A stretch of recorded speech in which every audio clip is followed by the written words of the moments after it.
watching the American Conference on ESPN. Hello and welcome to Tulsa, Oklahoma. A warm day for softball in its non-league action. The Tulsa Golden Hurricane taking on the Oklahoma State Cowgirls. Hello again, everybody. I'm Bruce Howard, joined by Sarah Kuckler, one of the all-time great hitters in Tulsa softball history. And, you know, during these midweek games, a lot of times you're playing, new players or maybe a different pitcher, whatever, but not this game. This is an in-state rivalry game. It is, Bruce, and I could just say the stakes really just are higher for these games. I remember being a player here at TU, and you just are extra pumped to get out there today. You got big crowds, big energy, and that just really dials up that desire to win even more. And this Oklahoma State team is number 21 in the nation, but let's flash back to the last time OSU and Tulsa met here at the Collins Family Softball Complex, and at that time, OSU was ranked number 6, and the Hurricane able to get a runner on, and then Clara Skaggs, who you'll see later today, she hits a gapper in left center field, and the Hurricane had the early 1-0 lead. They would end up allowing that thing to hold up with the great pitching of Mara Moore. Late, Tulsa scores 2 more. They make it 3-0, and the Golden Hurricane getting the final out with good defense, and TU upsets the favorite OSU Cowgirls. Big win for the program, no question about it. And so as we get ready for this one, let's take a look at our players to watch. And first of all, for OSU, it's Aubrey Jones, a young player, but boy, is she good. She is a freshman. Coach G tells us she's actually, he used the word elite at shortstop. But wow, look at her. Also coming up big with the bat, 340 again as a freshman. Take my word for it, that's not easy to do, especially with OSU's strength of schedule. And for Tulsa, Clara Skaggs, a little bit of a slow start, but she's really hitting it well now. Let's just call her a comeback kid. She went out early last season with a broken bone. It really does take a lot of time to get back from that, but she's in her groove now. She's already brought her average up to 309, second on the team. She's hitting her stride at the right time. And hitting great in American Conference play. So it is Tulsa taking on OSU here today in Tulsa. We'll be back with the lineups coming up next on ESPN.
First meeting between Tulsa and Oklahoma State on the softball diamond as we rejoin you from the Collins Family Softball Complex. And just before the start of the game, University of Tulsa head football coach Trey Lamb with the first pitch. A little bit outside, but not too bad. Outside. Hey, somebody would have chased it. Yeah, well, Trey Lamb, of course, executed the first ever win. Well, the first win since 1951 for the Tulsa football program in Stillwater against OSU. So don't mean to bring that up to the OSU fans down the road, but at any rate, here is your Reese's starting lineup for the OSU Cowgirls. Rosie Davis, of course, in that number 2 hole. She's had a great season in the early going with those home runs and also with the RBIs, number 2 in both of those areas for Oklahoma State. And leading it off will be Tia Warsop. And here is Tulsa's starting pitcher, Brinley Maples. She has the best ERA of the Tulsa starters and a 2-4 record. Yeah, and Brinley, she is the hardest thrower that Tulsa has. We talked to head coach Chrissy Strimple earlier today, and she was talking about that. You see on your screen, mid to upper 60s. She's got a bit of everything, rise curve, drop, screw, off-speed curve, like I was saying, but that drop is her go-to, and Coach Strimple says she really needs that off-speed to work. Here's Warsop to lead it off, and the first pitch is outside. According to home plate umpire Chad Steers, the base umpire at first is Wyatt Bowers, and Terry Holt is at third. You see the hefty average for Warsop with 23 runs scored, a double, a home run, 9 RBIs. And patiently takes ball 2 from Brinley Maples. 5'7" senior from Moore, Oklahoma. That's in the Oklahoma City area. Went to South Moore High School. And again, she is a young lady that continues to get better for Tulsa. And that pitch is evidently a little bit up high. Just missed the zone there, just a little high. She's being really patient to start this game. Let's see it again real quick. Looked like it, well, it might have been a little up. I mean, pretty close. It just depends on what umpire you have right there. Yep. And that is in for a strike. It looked like she was taken all the way on that one. Show that bunt and pull back. Sometimes you just do that to try to get the pitcher off a little bit and get yourself on first base. So it's 3-1. Warsop with an on-base percentage, really good at .415. And that's a tapper back to the mound.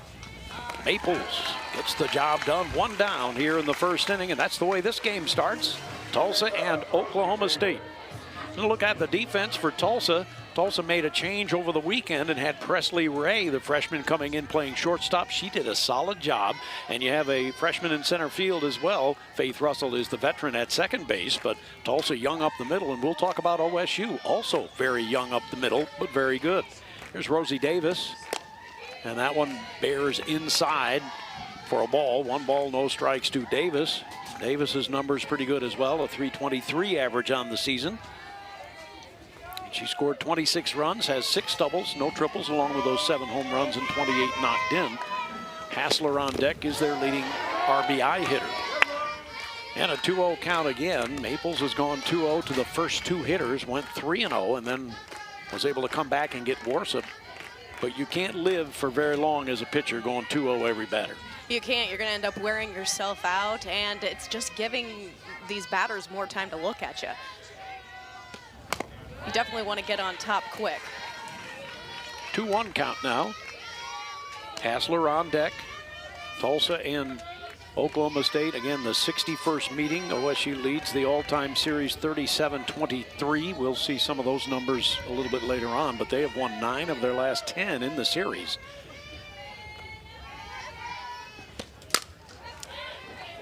Now 2-2. You talk about Rosie Davis up to bat right now. Coach G says she is a catalyst of this team. That's a pretty big word to use and a pretty important word. So you see her in this 2 position. He is really hoping for a base hit here to get them going. That's probably why he has her in that position. That one's just a little bit up, and now the count goes to 3-2. Davis out of Readyville, Tennessee. Had a very good series against BYU. Went 5 for 10 with 2 home runs. So out of that 2-hole, a little bit of pop. Full count pitch.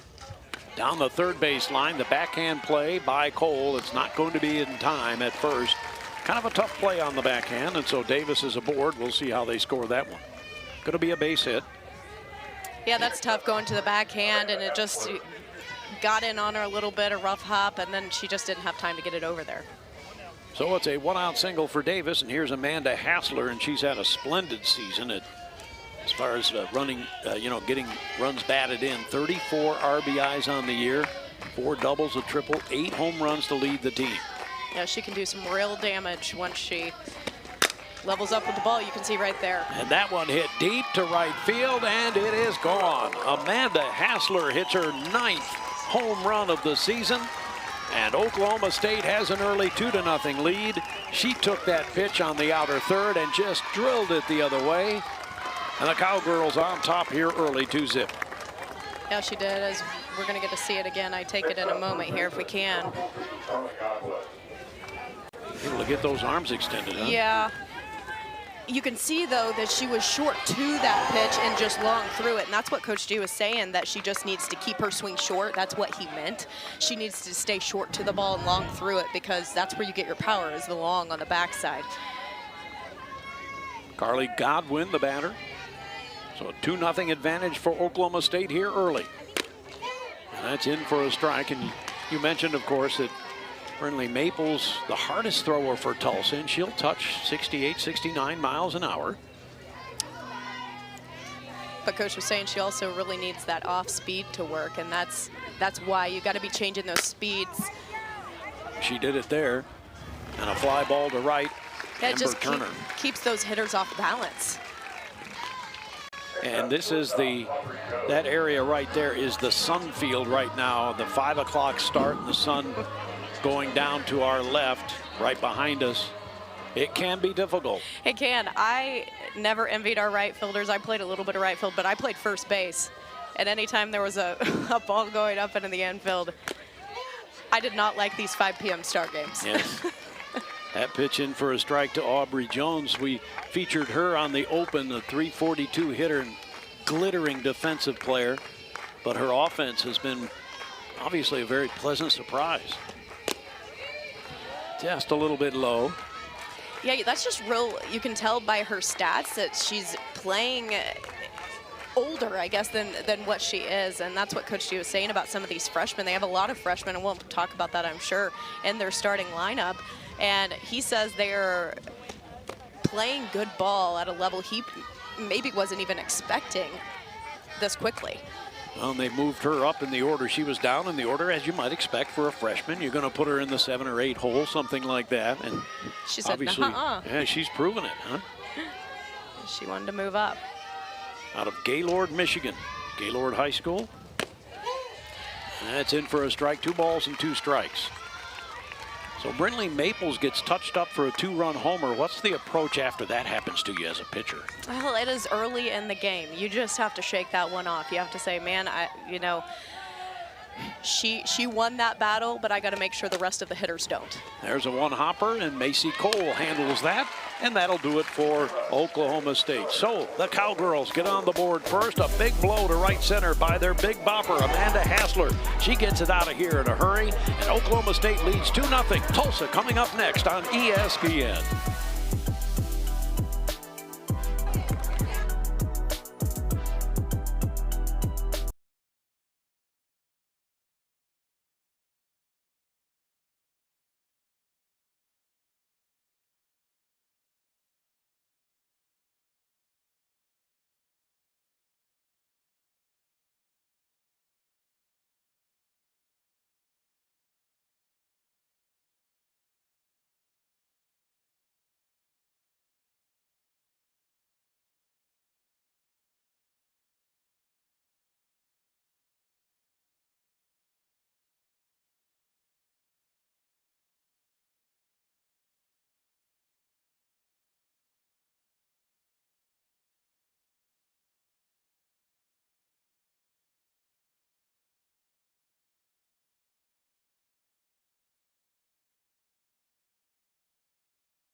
with a 2-run home run. But here we go to the bottom half of the first inning, and the Golden Hurricane lineup presented by Reesers. You see Dea Moses, young hitter who's really done well early on for Chrissy Strimple's team. And this is a team that continues to get better offensively. They had a really good weekend against USF. And here is the starting pitcher for Oklahoma State, Riley Crandall, a senior who's got pretty good numbers there. And let's get her scouting report as well. Yeah, let's go ahead and take a look at that. She's going to throw anywhere between 64, 66 miles per hour. She's got a fastball, but it acts more like a drop, Coach says. Screw rise changeup that he says is really slow. And the first pitch is in there for a strike to Faith Russell. And Faith having a nice, I don't want to say bounce back season. She's had good years, solid years, but not like this. 329 average on the year for Faith Russell, her best hitting season so far. And a little spinner. Yeah, that was that off speed that we were talking about, and you could tell that it was quite a bit slower than what her fastball drop is going to look like. Russell has also been very patient this year for Tulsa. 21 walks on the year, and her on-base percentage is .480. And takes a look at that one. 2 balls and 1 strike. And that's what you like to see out of a leadoff hitter, is a patient hitter looking for a lot of different pitches and swinging at the right ones. It gives all of your batters, you know, a chance to look and see what the pitcher has to throw. And now it's 3-1. Crandall coming into this game, 21 walks in 52 2/3 innings, 26 strikeouts. So she's not that, you know, strikeout per inning sort of pitcher. She does pitch to contact. That's ball 4. So Russell is aboard, and Clara Skaggs the batter. Defensively now for Oklahoma State. Again, young up the middle with Jones and Austin, but they have been splendid for head coach Gajewski, and obviously the veteran Schneidmiller behind the plate does a great job of anchoring things for OSU. And there's a line shot and a base hit to left field. First ball hitting, Clara Skaggs knocks it to left. And Skaggs just continues to see the ball, and that's what Coach was saying earlier today. She has just hit it her groove, and she's hit it at the right time. Coming off of that injury last year, it really takes some time to start seeing the ball again. Taking BP is never going to be the same as seeing live pitching, and that's what she's needed, is just some live pitching, and now she's seeing it well. Well, .469 average in conference play after a dreadful start, but you knew the veteran would eventually swing the bat and swing it well. Here's Amber Turner, Tulsa's young sophomore. And she comes to the plate after getting a home run in the series against USF. And not sure what all of this is about. Kind of a maybe there was a violation with the pitch clock or the hitting clock. Now here's Amber Turner on Sunday and got a big early home run for the Golden Hurricane.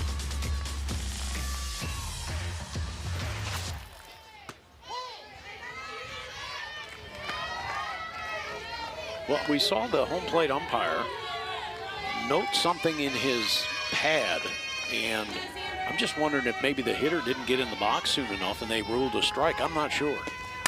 That's popped away to the right side. Count is 0-2 at any rate.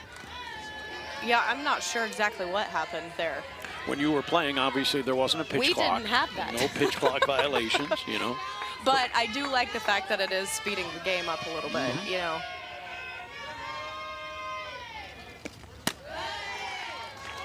Pretty firm pitch there, but high and outside, 1-2. Tulsa has runners at first and second with nobody down. Oklahoma State with the 2-run home run by Amanda Hassler. Her team leading 9th in the top half of the inning. Now Tulsa trying to equalize here in the bottom. That one in the dirt. Now it's 2-2. And that's what I'm loving about this Tulsa team. You didn't see them go into the dugout and sulk or hang their heads. They came out with, you know, a leadoff walk and then a base hit. And that's what your leaders are going to do on your team. Say, hey, we're fine. Let's go. We got a lot of ball to play. 2-2 is hit hard. Boy, that is an outstanding play by the third baseman.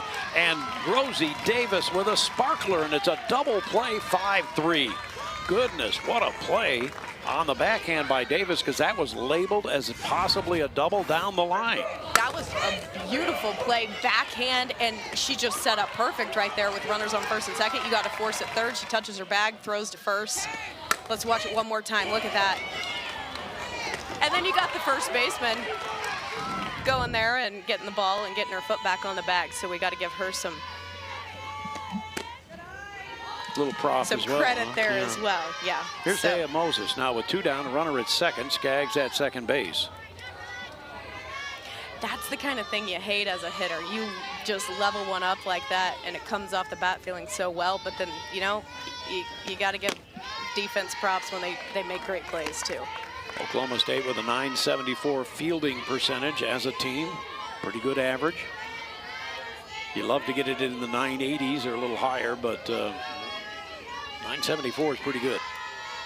2-0 now, the count to Moses, and that one right to the shortstop, fielded by Jones. And OSU gets out of the inning on the brilliant double play by Rosie Davis. And at the end of one, it's Oklahoma State 2, Tulsa nothing. Here in Tulsa, Oklahoma on ESPN.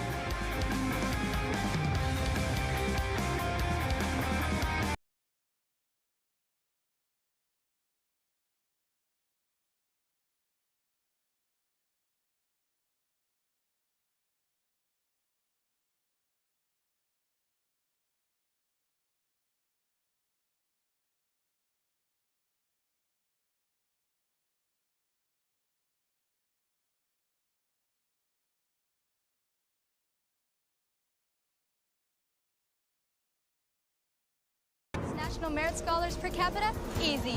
Tulsa maintains a 9-to-1 student-to-faculty ratio. And we get into medical school at twice the national average. Tulsa undergrads contribute to groundbreaking research. And offers one of the largest student investment funds in the nation. And we rank among the top 25 for cybersecurity programs. At the University of Tulsa, stand out, belong. This is where success is earned, never given. Where character and grit break the status quo, and competition drives ambition.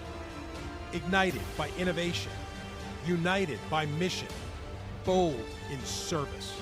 It is set in stone.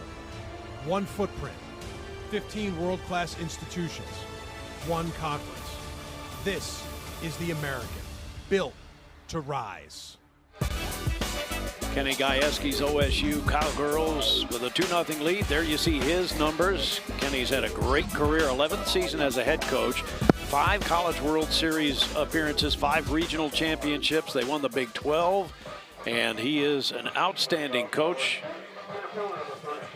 Originally was at Florida as an assistant coach, and now at Oklahoma State for his 11th season. Boy, has he helped explode the Oklahoma State program. J.L. Austin will lead it off in there for a strike, and it was interesting. Coach Gajewski's teams went to 5 straight College World Series. It was interrupted a little bit by COVID that one year, but 5 straight from 19 to 24. And the 0-1 pitch a little bit outside. And he said that last year, you know, they reached the regionals, didn't get out of the regionals, and he kind of said, I got to hit the reset button. He did. He said he almost felt like they were just kind of riding that high and felt like they, you know, almost, you never want to say you deserve it, but you're just, you know, they were in it now. They expected to go, and then they didn't. And he said, you know, now I'm hitting the reset, and we're doing things the way we did when I got here. There's a foul away, and now it's 1 ball and 2 strikes. And in fact, there were several times during the year last season that he said this is the best ever OSU team, and he didn't mean to, but he kind of, in retrospect, said that was a backhanded swipe at all of the teams that made it to the World Series, who were great teams at Oklahoma State. And he said, you know, it was something that I probably shouldn't have been saying about that team. And there's a swing and a miss, and Austin is down. That's an outstanding pitch by Maples and great movement.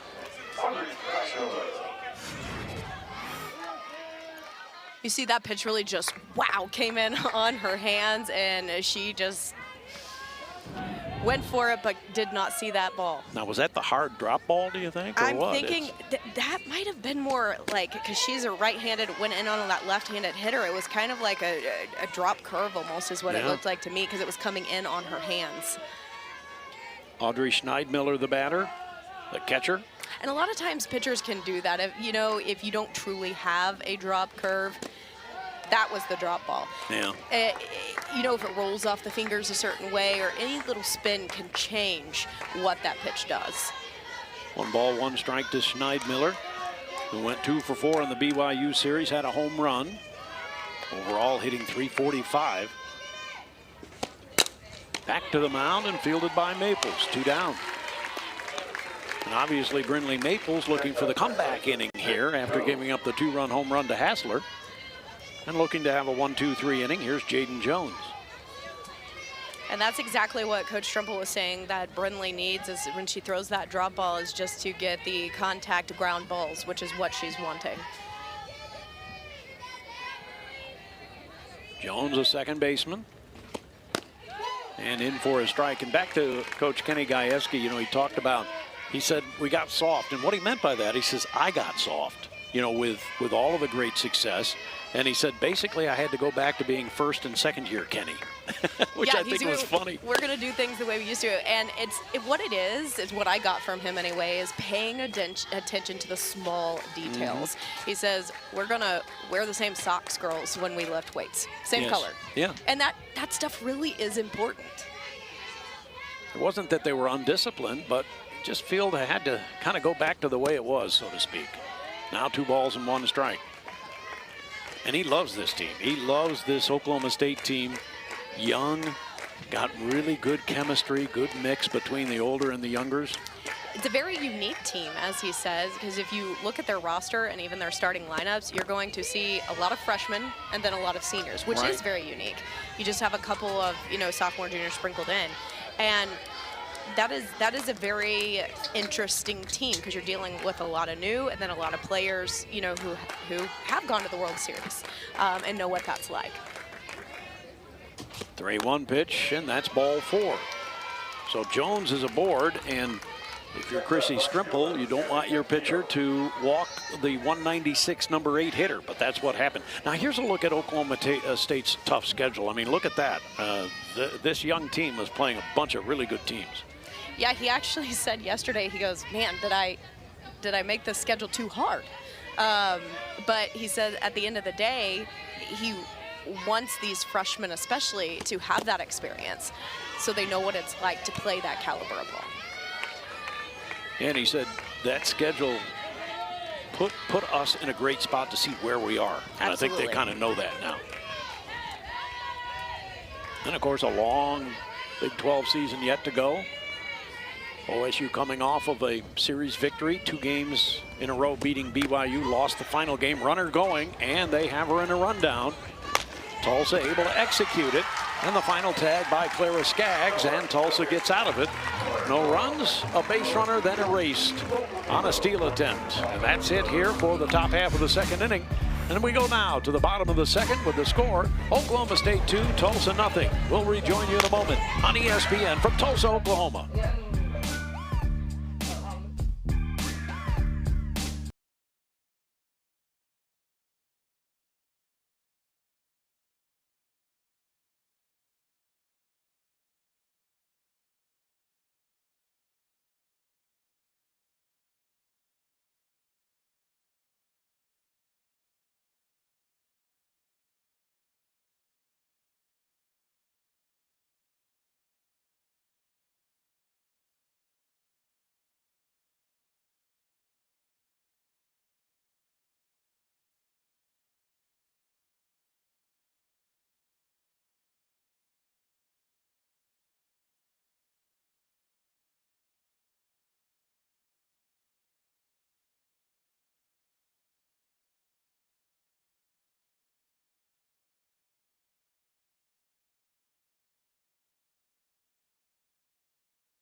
2-0 lead for Oklahoma State.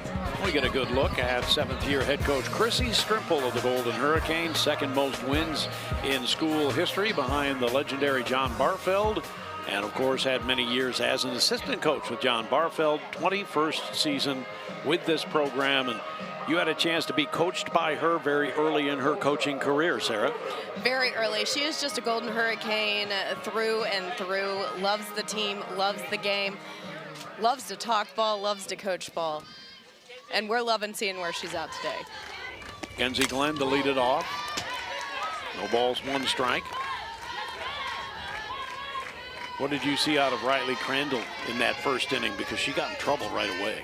She did, but she stayed calm, but she also relied on her defense, and that's big as a pitcher. If you can rely on your defense to come through with the big plays, then you can settle in and, you know, throw your pitches and not be worried about what's going to happen. But I have to give Tulsa hitters some credit there, too. They hit the ball hard in the first inning. So you also got to kind of reset when you go into the dugout and go, okay, maybe I got the ball a little bit too close to the plate. The middle of the plate, that is, in that first inning. Oh, 2-1 count to Mackenzie Glenn. Pitching truly is a fine dance. I mean, you want to be close. You want to be close, but not too close, right? You can't be down the middle of the plate. Sometimes you really can't even be on the thirds of the plate with the good hitters. But you got to throw strikes. And that's a lollipop changeup inside. 3-1 now to Mackenzie Glenn, a freshman out of Parker, Colorado. Both of these teams have really good freshmen that are really contributing. They do, and Coach Strimple talked a lot about Mackenzie Glenn, saying she's a true team player. It's always about the team with her. Yanks that one foul. 3-2.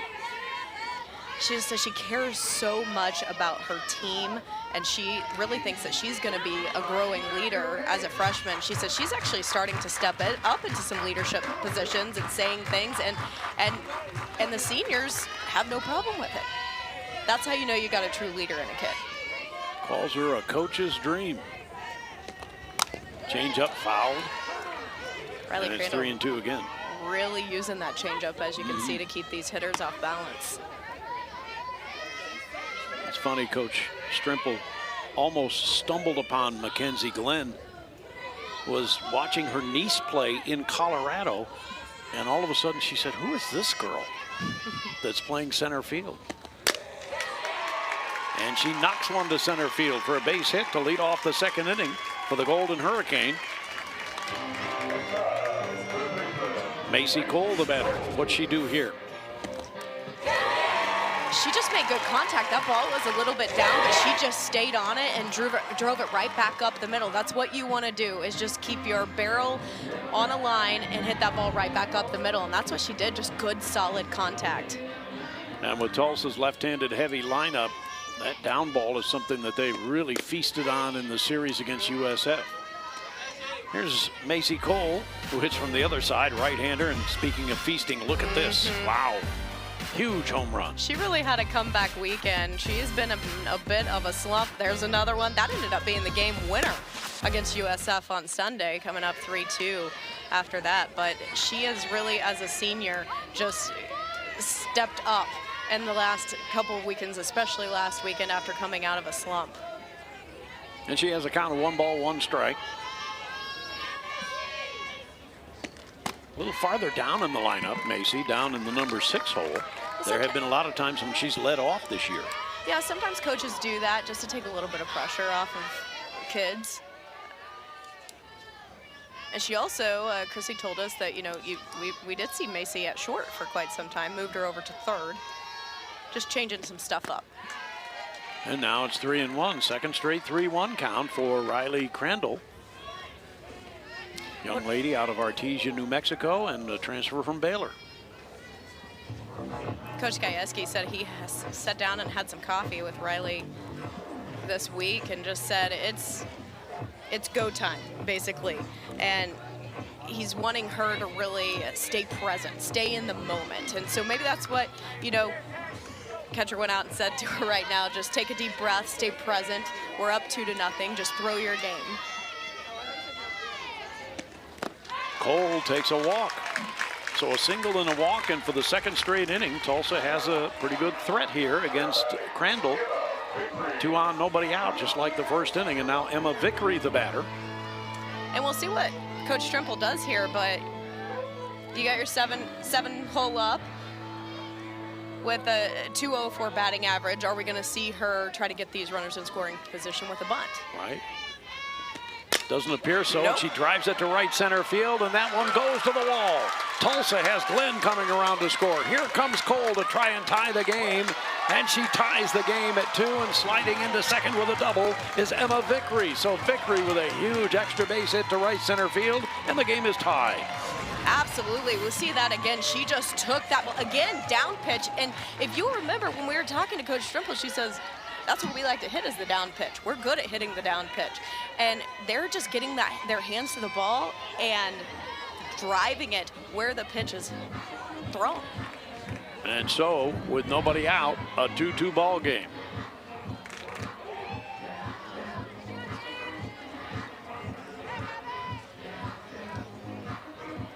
Looks like OSU taking a little time to regroup here. It looked like Coach Gajewski was coming out for a minute, but he ended up not coming out of the way. Oh, they're going to take a second look here and review the call at second base. Yeah, it was a close play. It really was, and it was hard to see from back here. But Vickery slid into second base, and they're going to review whether she was safe or not. So they have gone to replay, and of course that does involve our crew, our truck that does such a great job, able to show the umpires the replay. I was going to say, Bruce, more technology we didn't have when I played. Yeah. I bet there were a few calls that you had at first, or else. Did you play a little third as well? I did play a little bit of third, but mainly first. Yeah. I imagine you had a few that you would have liked to have reviewed, huh? Yeah, absolutely. Or even some at-bats, or, did they go, did they not? Let's get another look and see if we can get a closer look and see what the umpires are looking at. Obviously, Tulsa's tied the game, no matter how this comes out, but we get another look, and it appears that she was probably out, huh? I think she is, yeah, because you can see she wasn't on the bag. She actually is up on top of the glove. Yeah. So they have changed it. It is an out, and Vickery is thrown out at second base, so it ends up being a double and then out, trying to stretch it. It ends up being a single and out, trying to stretch it into a double. That's one of those things as a runner, you're thinking, man, if I would have maybe just slid to the other side of the bag, I might have had that. But that's all, you're making those decisions in split seconds. So now Presley Ray with nobody aboard and 1 out, but Tulsa has tied the game on, again, what will turn out to be a 2 RBI single where she knocks in a run from second and from first. That was a good call to review by Gajewski, because instead of no outs and a runner in scoring position, you have 1 out and nobody on. Yeah. That's a tough pill to swallow for Tulsa, but a win for OSU. Presley Ray batting at 150. Doing a nice job for Tulsa at shortstop since she has come in. And Presley is, as we mentioned, talking about her communication and the way she's been playing defense and all of that sort of thing, obviously needs to grow offensively, according to the coach. And that one comes in and hits her on the 5. So Ray is aboard on a hit batter. She just stood there and took that one. I don't know if maybe we can have a moment to see that again. Now the Oklahoma State sideline or dugout area, they are caterwauling a little bit because the batter is supposed to try and get out of the way. Now, a lot of times they don't. A lot of times they just stand like a statue. You have to make it look like you're trying to get out of the way at least. So in the inside pitches, I was always taught to just turn into it, because at least you're moving. And, and then truly, if it does come in and hit you, it's hitting your backside, not your front side. But now the other part is, did it actually hit her? But I think it did. The umpire immediately made the call. she's also, she almost looks like she leaned into it a little bit, and she's also, you know, very much so up on the plate already, but it looks like the call is going to stand. Well, and that's, you know, the other thing is, might have been a strike. It was right, right near the wasn't inside that bad corner. of a pitch. Yeah, it was in the river. That one is a wild pitch. And Ray moves to second, and think about the out at second base and how important that is and was and is for Oklahoma State. Still only one out now, that runner back in scoring position for Madison Garcia.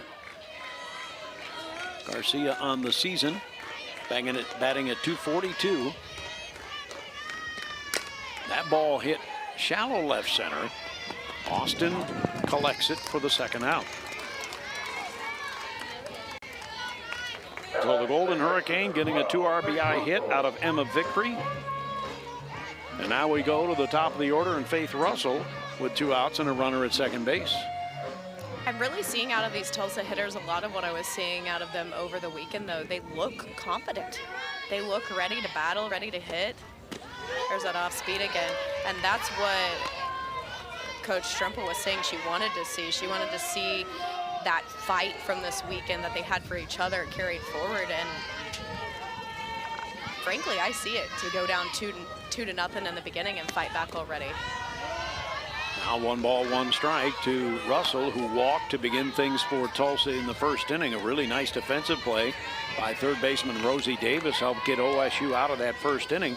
But Tulsa comes back in the second, and this second inning is one where Tulsa has outscored the opposition 31-11. It's their best inning. Now 2-1. Coach Strempel said about her team, I mean, think about what the situation was on Saturday morning. They had just lost a tough game to USF. USF was 7-0 in the league. Tulsa was 0-7, and they turned it around. That's a changeup that's in for a strike. But they didn't just turn it around. Right. But consider, what they were looking at. You know, in a 15-0 run rule drubbing of a really good Bulls team. Yeah, like you said, a 7-0 team and conference play. It was just like something clicked. She said that it appeared that they started to believe in themselves in the same way that she's always believed in them. Yes. It's just kind of something that moment of going, oh, we can do that. And usually it just takes a catalyst, 1 or 2 hits, and that one up the middle, but it is gloved by Crandall, and Crandall escapes any further damage. And so we have gotten through the second inning, and Tulsa has tied the game, and it's all coming in on this base hit by Emma Vickery, and 2 coming in for Tulsa. We're tied at 2.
Game. Tulsa has out-hit Oklahoma State 3-2.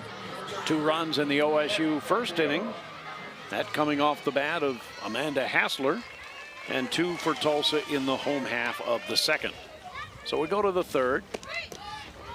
Squaring as if to bunt is Gabby Castillo, the number 9 hitter, to be followed by Tia Warsup and Rosie Davis.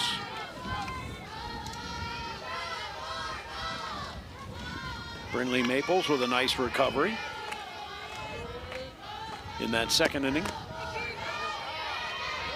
And a 2-ball, no-strike count. We've seen from both pitchers a lot of early 2-0 counts, haven't we? We have there, and then that's a problem too, because then you have to come back and you have to throw a strike, and the hitter knows that, because you don't want to go 3-0. And sometimes you have to get too much of the plate in that situation. Well, she nips the outside corner on that one. 2-1 now. Brinley Maples has gotten better with her command. Has dropped the walks this year, not as many.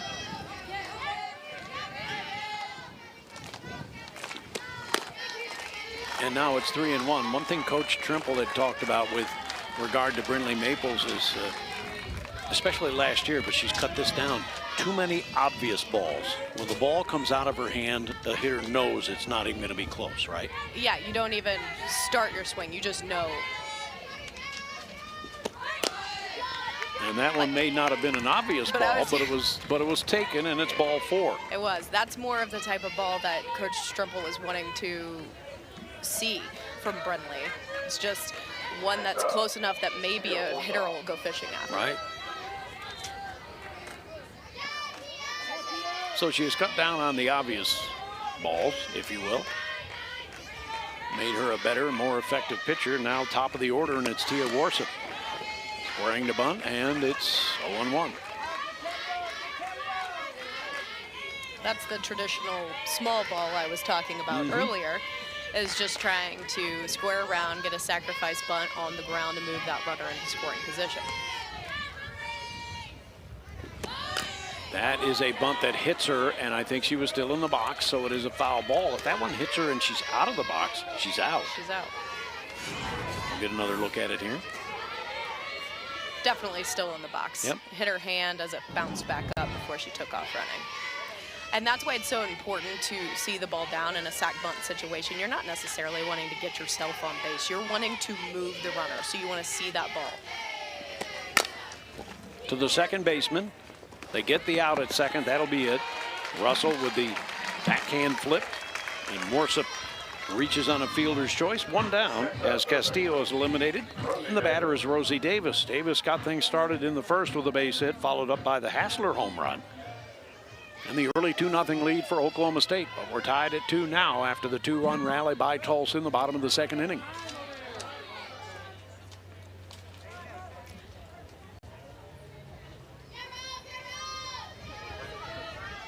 Little hold up, but it looks like we're ready to play again. Coach was saying that Rosie got off to a bit of a rough start this year, but she is really coming into her own. Is really a player they can count on. Chance for a double play. Safe at first as Tulsa thought they had it. Ray to Russell, and Russell turned it pretty well, but evidently just barely safe, and Davis beats it out. We'll see if that becomes really important. We'll get another look at it here. Tulsa may consider challenging it. Oh. Very close. That might be one that they would might be worth consider challenging. But it doesn't look like they're going to. Right now, Coach Trimple's just trusting her pitcher to get her out of this one. They got 2 outs, runner on first. Hassler the batter, though, and she's dangerous with that home run her first time up. Takes a strike, up and in. Now, she went after that one in the first inning and got it extended. Wow. Yeah. I mean, you can even see our outfielders there in that situation. They're just looking at the ball. They knew off the bat that ball was out of the park. Just real solid hitting. And now she's taking an inside pitch the other way. Well, and that pitch that she hit out was a little bit over the plate. Now, obviously, this at bat, Tulsa's come in twice against her, just trying to move it around a little bit. Or yeah, what? You have to change what you're doing. If she is seeing your outside pitch, you got to change something up. You don't want to give her that same pitch and have the same thing happen. So if she's seeing the ball in the outside corner of the plate well today, then we try something different. 0-2 count. That one hit high and deep to left field. Garcia has room and makes the catch. The ballpark held that one. And had it been another day where the wind was blowing out heavy toward left and left center, it might have been out of here. But tonight, it's an out. And it's a 2-2 game to the bottom of the third inning on ESPN.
State and Tulsa, 61st all-time meeting, and you see OSU has the advantage, but Tulsa has one more here at the Collins Family Sports Complex. And that last meeting here was a Tulsa victory, and it was Mara Moore who pitched the shutout, and that was a 2024, and there are still some players, including this young lady, Clara Skaggs, that were involved in that game a couple of years ago. Coach Gajewski told us he did not deny that Tulsa has the upper hand here in their meetings at home. He says they have a tough time playing in Tulsa. That's a drive to left center field and goes to the wall, and Skaggs will look for two. Stand-up double for Clara Skaggs, and boy, is she seeing the ball well. She has a single and a double, and she's taking the ball the other way. She is, and that's what we were talking about. She just needed those extra at-bats to get her confidence back, and she is just, that ball was up. She kept her hands high on it, and she just drove it to center field into the gap. Amber Turner, the batter. So Tulsa has the lead run at second base here in the bottom half of the third inning. Turner hit the ball hard her first time up and grounded into a double play on a spectacular play made by Rosie Davis.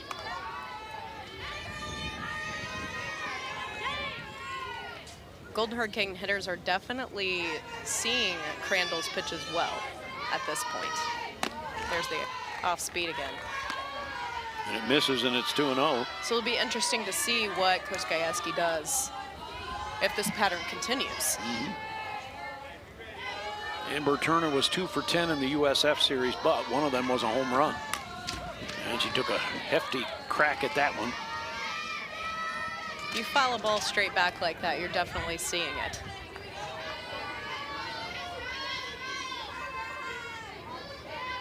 Riley Crandall, transfer from Baylor, had considerable action at Baylor, won 33 games there, and last year at OSU was 7-4. That's a changeup that's lined to the left side, and that's a good running catch by Warson. Boy, that looked like trouble off the bat. And so 2 at-bats for Turner, 2 very solid contact swings, and 2 outs. Yeah, that ball just kind of kept drifting, but she caught up to it. Here's another look at it. Came off the bat. Nice running catch and getting the ball back in. There's nothing that Clara Skaggs can do at second on that. Yep. Dea Moses, the batter, grounded out to short her first time up. 1 ball, no strikes.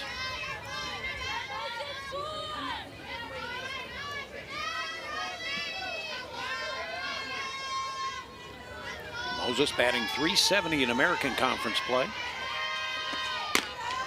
And takes a look for a 2-0 count. Coach Trimble says she's as powerful as they come, so she has some pop too. She lines one up. They had a good series against USF, 5 for 10 with 4 runs scored, 2 home runs in the series.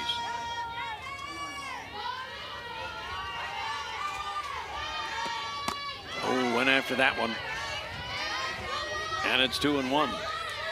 It's just really making that adjustment coming out of, this is what Coach Trimble is saying, coming out of JUCO pitching to D1 pitching. That's been her biggest thing, is just seeing these D1 pitchers and learning to hit off this caliber of pitching. Spills that one foul, and it's 2-2 now. Dea Moses led Grayson to the NCAA World Series. They won 54 games in her final year there, and she's a local youngster from Verdigris, which is just down the road from Tulsa.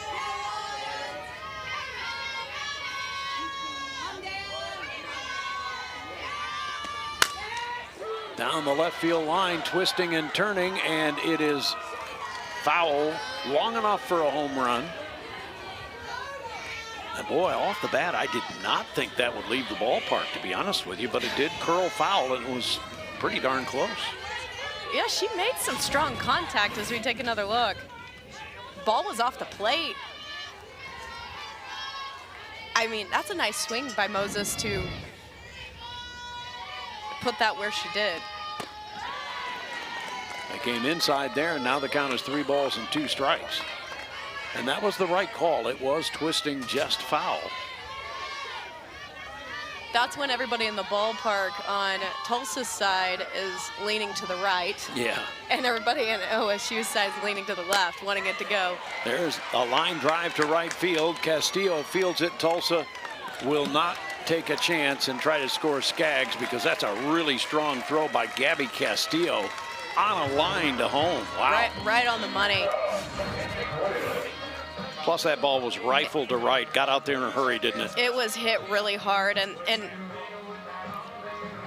sometimes it's better to have bloop singles in those situations, but she hit that ball hard just like she's supposed to, and now Tulsa has runners on the corners.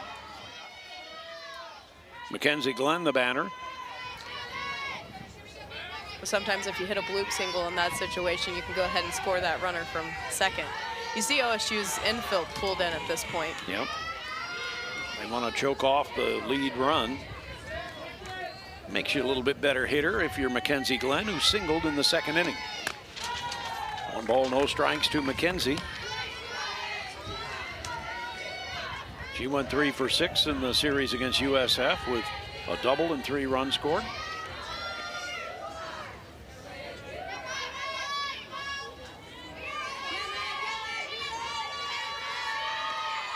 Change up, runner going, and she gets hit in the arm or elbow. Now the bases are loaded with 1 down. That's the pitch you want to get hit by if you're playing softball. Change up. And she did the turn in like I was talking about earlier. You wanted to hit the, I would much rather hit it, my tricep. Right. Get it turned and hopefully get that elbow out of the way. Carrie Eberly coming out, former great pitcher in the collegiate ranks. She comes out now, and we'll talk with Brinley Maples. Carrie is the pitching coach. Looks like they're going to make a pitching change here. So we will talk about the new pitcher coming in. Looks like it's going to be Ruby Malin, but we'll talk about her in just a moment. We have the pitching change, and we'll be back after this from ESPN. DK, ESPN is now the home of MLB.TV. So all out-of-market games, live or on demand, plus all your favorite sports on ESPN. We need to tell the people, Carl. We're doing it right now. ESPN is now the home of MLB.TV. All out-of-market games, live or on demand, all in one place. So the new pitcher is Ruby Malin, a 6-foot senior out of Omaha, Nebraska. Comes into the game, the right-hander, and you see her numbers. Really good numbers at 11 and 6, 2.52 ERA. What about the scouting report on Ruby? Ruby is their workhorse, according to Coach Gajewski. She's going to throw the ball pretty darn hard, 60, 70 miles per hour. She's got the drop, change up, and rise. And that's really hard when you're going north and south, drop and rise. Walks are down this season, which is really important for a pitcher. Coach Gajewski was saying that really, really important to get weak contact when she's pitching. And she had a no-hitter, had a perfect game actually Friday against BYU in a run rule game. First Oklahoma State solo perfect game since Kelly Maxwell a few years back. And has also had a no-hitter against Colorado State. So she has pitched well. And you mentioned the walks are down, just 30 walks in 116 and 2/3 innings and 120 strikeouts. So she can get it done, and that's kind of what Oklahoma State needs right now, which is a strikeout pitch. And Macy Cole steps to the plate. Her drop is really going to be her go-to pitch, according to Coach Gajewski, which is interesting on that side of it because Coach Strempel on Tulsa's side. There's a base hit to right center field. One run has come in. Skaggs, Moses around third. She scores. And first ball hitting Macy Cole goes the other way, and Tulsa leads it 4-2. That's what I was saying. Tulsa's saying, as we take a look at this, that ball really wasn't up or down. That was kind of right there in the middle, but Coach Strempel was saying that they like to hit the down pitch, so I was really interested to see how this matchup would go. So Tulsa takes their first lead of the game. Stopping at second base is Glenn. 2 in the second, 2 in the third here for Tulsa. Vickery, the batter, she had a big hit to right center field, an RBI, a 2 RBI single. And she got caught at second base, trying to extend it into a 2-bagger. And the count quickly is 0-2 now. First and second with still only 1 out for Tulsa. That one toward the middle. Jones plays it, and they're just barely able to get the out at second base. Jones to Jones. And Vickery reaches on a fielder's choice. Mackenzie Glenn moves to third. And Ray will be the batter for Tulsa. And that's that infield combination, the two sisters, Aubrey Jones and Jaden Jones. Jaden is the older of the two because she played at Virginia Tech, but obviously those two young ladies from Gaylord, Michigan know each other quite well. They do. Grew up together. Yeah. Sisters. They're probably able to work together pretty well. Right up the middle. What a cool time for them. Oh, yeah. Aaliyah Scarborough will come in as a pinch hitter here for Presley Ray. And that one gets away from the catcher. And Tulsa scores another run. It's coming in as Glenn, and Tulsa leads 5-2. Wild pitch charged to Malin. And moving to second base is Emma Vickery.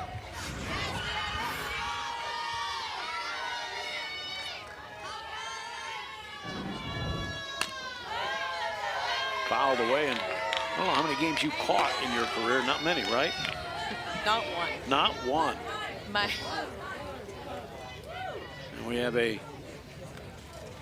change maybe at second base, maybe a pinch runner, because Scarborough has a count of 1-1, and it looks like Tulsa will bring in Tallulah Pascucci, who will be the pinch runner. And in both of these situations, Vickery will obviously go back behind the plate and re-enter the game, as it's likely that Presley Ray will go back at shortstop after Scarborough pitch hits for her here.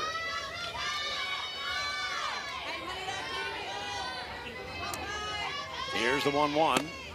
Yeah, in this situation, as a coach, you're just wanting to get a little bit more speed on your base paths with 2 outs and that runner in scoring position. You're just wanting to get her home and have the best chance of getting her home on a base hit right here. Scarborough, 278 hitter. And that down ball really, really tough to hit. She swings through it, and that's it for Tulsa. However, the Golden Hurricane getting 3 runs, and the big blow was Macy Cole's base hit to right. Breaks the tie, and Tulsa now has a 3-run lead.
5-2, and he really likes these freshmen. They have had an impact, and two of those young ladies will be batting in this inning.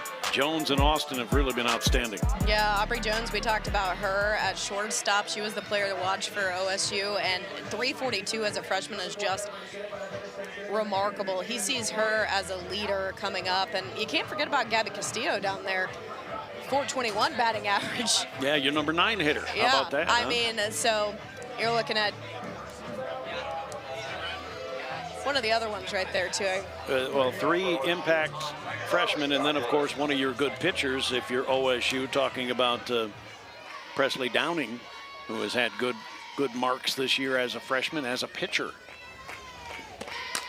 Coach Gajewski is really excited about this freshman group. He talked about them a lot when we spoke with him for about an hour yesterday. Yes. He had a lot to say about them, especially Aubrey Jones starting at shortstop. First baseman Kerry Godwin trying to get things going here for Oklahoma State, with Tulsa getting 3 in the bottom of the 3rd to have a 3-run lead. And it's 1 ball, 1 strike. Since Maples gave up the 2-run home run to the 3rd hitter she faced, she's been pretty good since then, hasn't she? I mean, she's done a nice job of holding Oklahoma State at bay. She has. She's just really settled in. Her defense has worked behind her when they needed to. She's gotten behind on some hitters, but not terribly. No. She's throwing a good game. Well, she has walked a couple. She has struck out 1.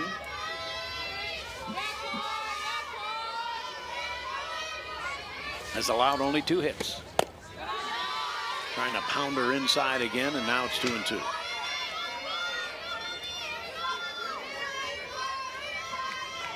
And if you're OSU at the plate here, you just want to look for a good pitch to get yourself on base. You're not going to tie this ball game with 1 swing, so it's going to take a few swings. Came upstairs and a little bit in. So if you're a coach, you're just telling them to do it a little bit at a time. Just base hit at a time, work together as a team, and get some runs back on the board.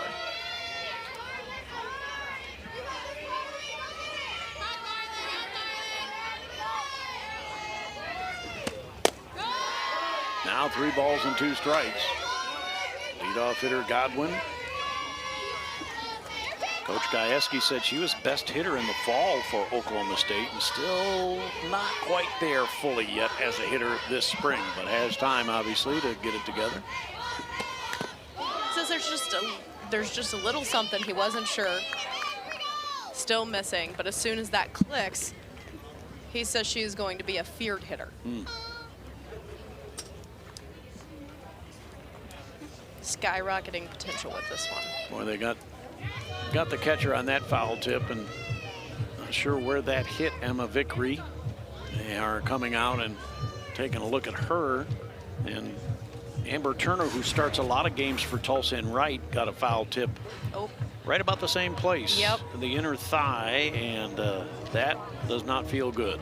No, it doesn't, and she was actually out all last week because in North Texas a couple of weeks ago, she had a foul tip. And she was concussed that got her a concussion. Yeah. So going back to the fact of you asked me if I ever caught a game in my career, no. Have not and don't want to, don't want right? to. So 3-2 to the leadoff hitter Godwin.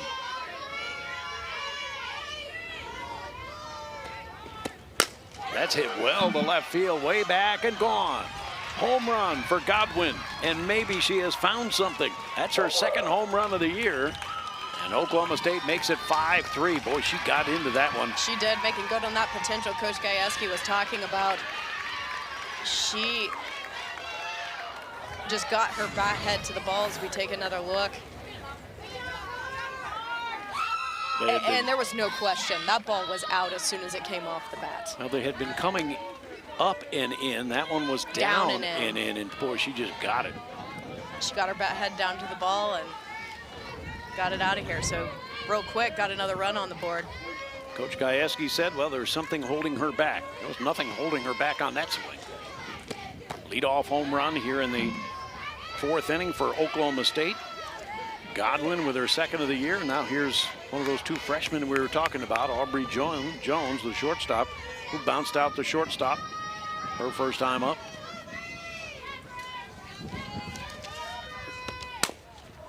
Little tapper to the right side. Easy play for Clara Skaggs. One down here in the fourth inning. And here's another freshman, J.L. Austin.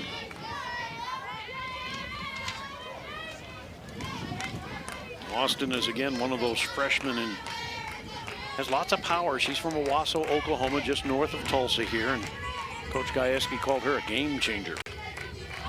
And what a fun game for her to be playing back here in her almost hometown. She's got some pop, 5 home runs on the season, 13 RBIs. And like Aubrey Jones, an elite defender as well. One ball, one strike. Squaring up to do a little small ball right there, maybe. Well, did you see her right index finger sticking out? Maybe she does that all the time in her batting stance. Or maybe it was an indication she was going to bunt, but you see that finger sticking out. What do you think that is? You know, I don't. I think it's something that she probably does all the time. Some batters just have little things that they do that make them comfortable. Well, and she squeezes it down, though, as the pitch comes. And maybe in honor of Dave Hunsaker, that's pistols firing. A good friend who's the announcer for OSU for years. Just a little bit low, and it's 2-2.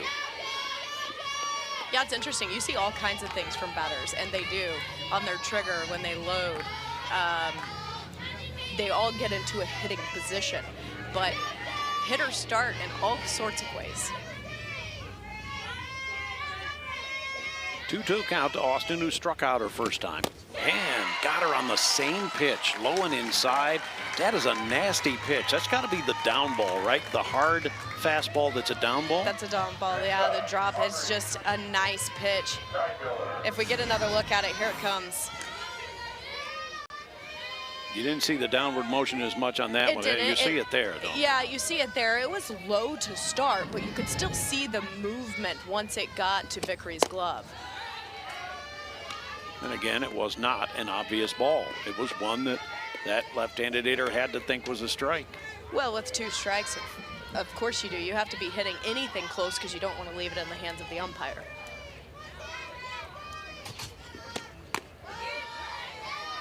Brinley Maples has given up 2 home runs. Each time she's gotten the next 2 hitters out. So important not to panic after you've given up the long one. Now she'll try to get out of the inning with no further damage. And that's where, as a coach, what you like to see. Nobody wants to see a long ball given up, but you like to see how they come back, and that shows maturity in Brinley as a coach. And that's what Coach Strimple was saying earlier. She said she was really excited to give the ball to Brinley today to see this matchup against these OSU hitters. Schneid Miller is 0 for 1 with a bouncer back to the mound. Oklahoma State's gotten one back here in the fourth to make it 5-3. And that one is on the inside corner for a 2-2 count. Really nice pitch as she painted that inside black.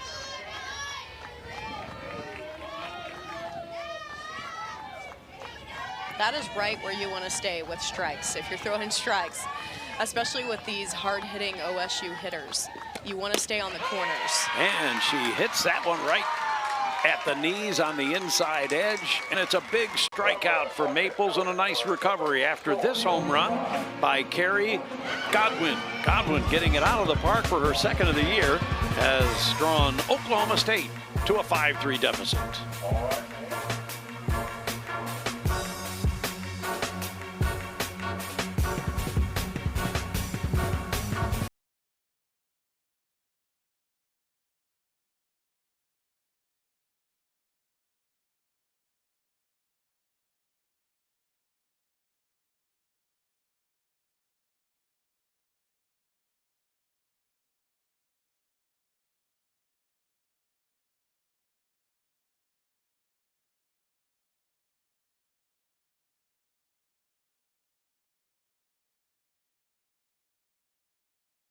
National Merit Scholars per capita? Easy. UTulsa maintains a 9-to-1 student-to-faculty ratio, and we get into medical school at twice the national average. Tulsa undergrads contribute to groundbreaking research. And offers one of the largest student investment funds in the nation. And we rank among the top 25 for cybersecurity programs. At the University of Tulsa, stand out, belong.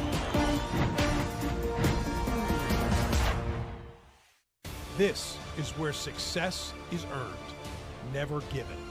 Where character and grit break the status quo, and competition drives ambition.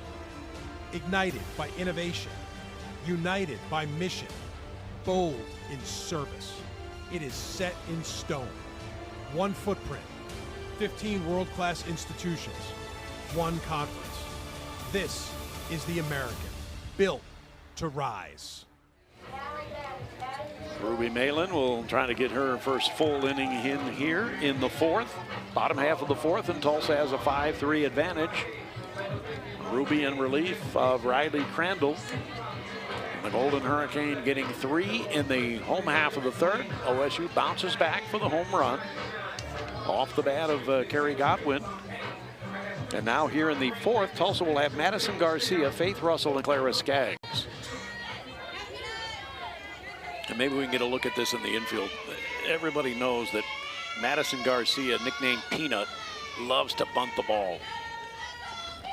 And she runs up on that one and swings through it. But you look at the third baseman and the first baseman, Sarah, and they are very close. Yeah, I mean, they could count the hairs on the head of the hitter. And that's just playing the odds. Yep. You know what she's going to do. And the count goes to 1-1. And you got to be there close because she's quick. Yeah. So it's 60 feet. So what would you say at third base? Davis is 30 feet away, maybe? You know? Oh yeah, I would say she's halfway or more up the line. But see how softly it's coming off the bat. That's what they want to do. They just want to hit something soft or hit something down into the ground, and that gives them enough time to get to first base.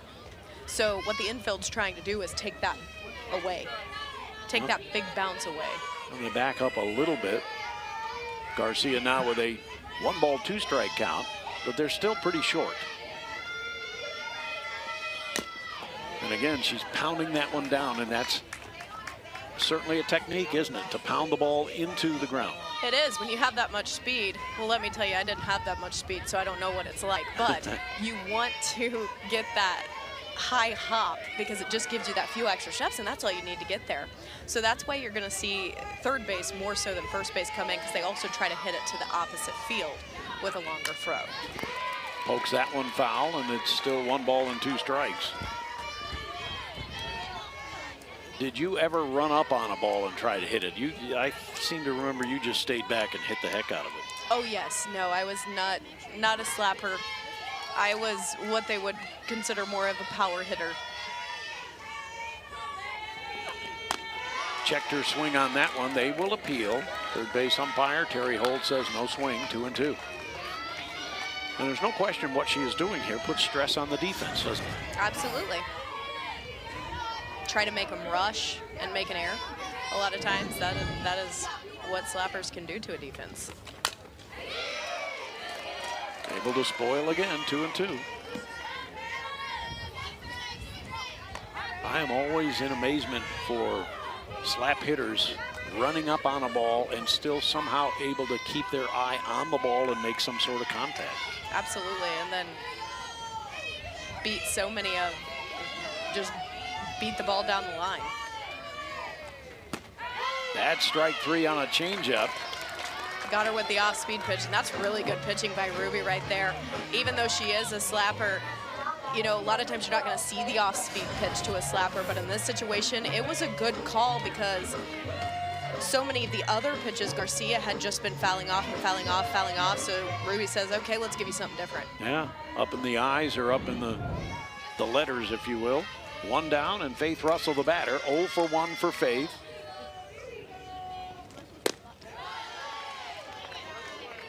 Tulsa's plate discipline has been good in this game and was good through the weekend, especially in games 2 and 3 against USF. Definitely so, and it's just part of what we've been talking about. It's really they're coming into their own. That's a confidence thing. When you're not confident at the plate, you sometimes swing at pitches that are not good, just because you're pressing. And so you kind of swing at things that maybe you shouldn't be. But when you're feeling good in the box, then you're just patient.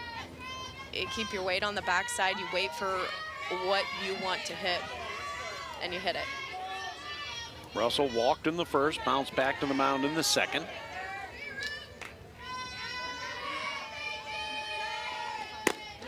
That's a good pitch, 1-2.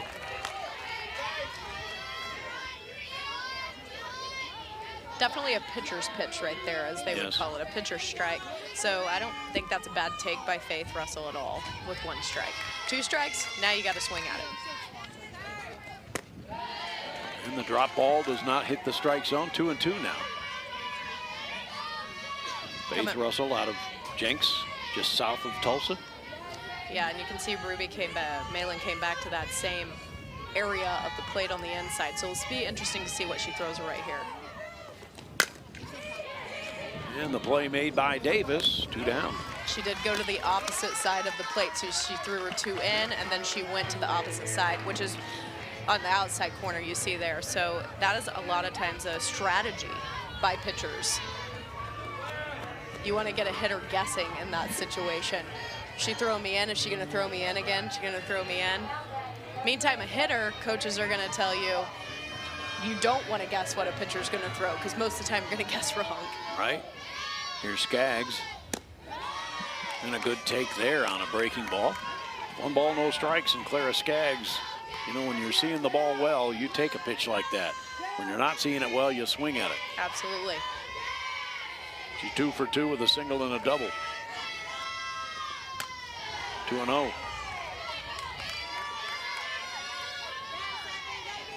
Skaggs had 1 game on Saturday where she had a single, a double, a home run, and a walk. So she was 1 more at bat away from, if she could get a triple, away from hitting for the cycle. As again, we see Carrie Eberly coming out to talk with the pitcher Malin.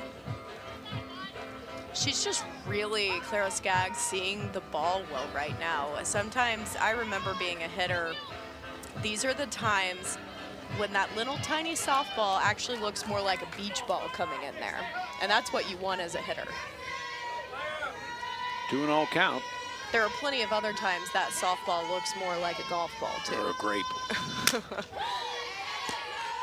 Now 2-1.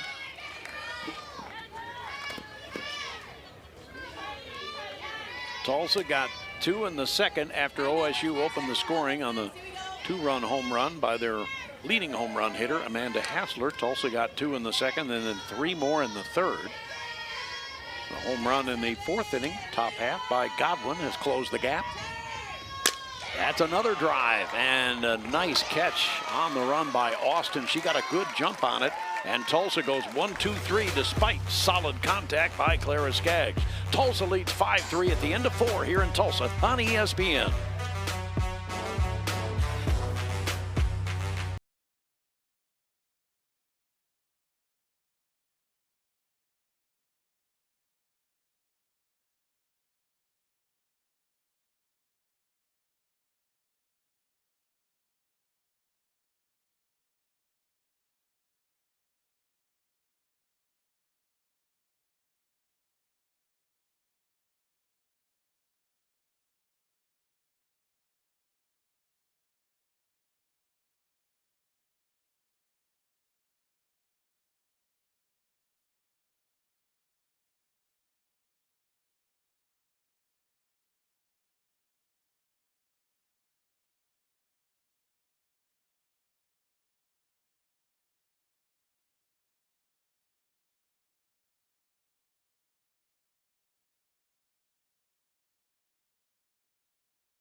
Cowgirls with home run power getting their 3 runs, and the Golden Hurricane with single power.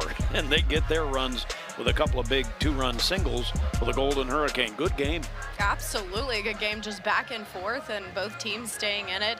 If you're Tulsa here, you got to keep the long ball from happening and try to keep getting those ground balls and letting your defense work. Which is what Brindley Maples has done, and we have the 8-9-1 hitters for Oklahoma State, starting with Jalen Jones. 1 ball, no strikes, and in this ball game, Maples has allowed 3 base hits and the 3 runs, 2 walks, 3 strikeouts through 4 innings. She's done nice work against the number 21 team in the nation. 2 balls, no strikes. As Brindley Maples and Tulsa, this is an out that you really want to get in this situation. And again, nothing against Jaden Jones, but she's a 196 hitter coming in and walked her first time up.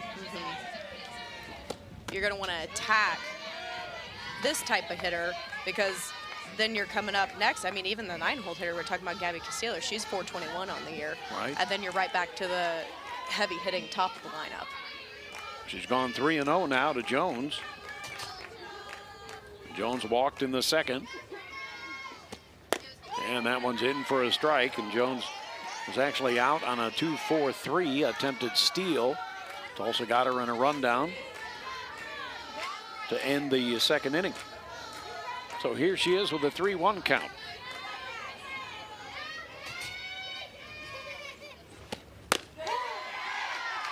Well, those are 2 pretty good pitches, 3-0 and 3-1. Yeah, and that's what you're wanting to do in this situation, is just go straight at this hitter, make her earn that base. You don't want to give her that base. So now 3-2. The leadoff hitter, Jaden Jones. On the right side and gobbled up by Maples. 1 down. That was really impressive comeback pitching from Maples right there. Starting out 3-0, coming back with 2 good strikes and then some weak contact for your first out. Castillo, the batter, as Sarah mentioned, an over 400 hitter, although she has not been an everyday player for Oklahoma State. And the freshman takes a strike on the outside edge. She's another one of those freshmen, as you just mentioned, that Coach Gajewski is really excited about, this freshman class, and to see to what they have come in the next few years. Bunted foul, and now it's 0-2.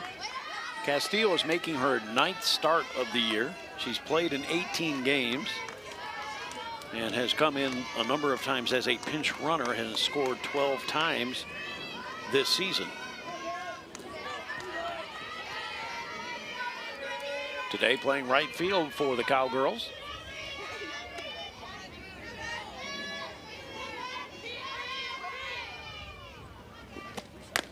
That is strike 3. Castillo strikes out. Just got that outside corner. 2 down.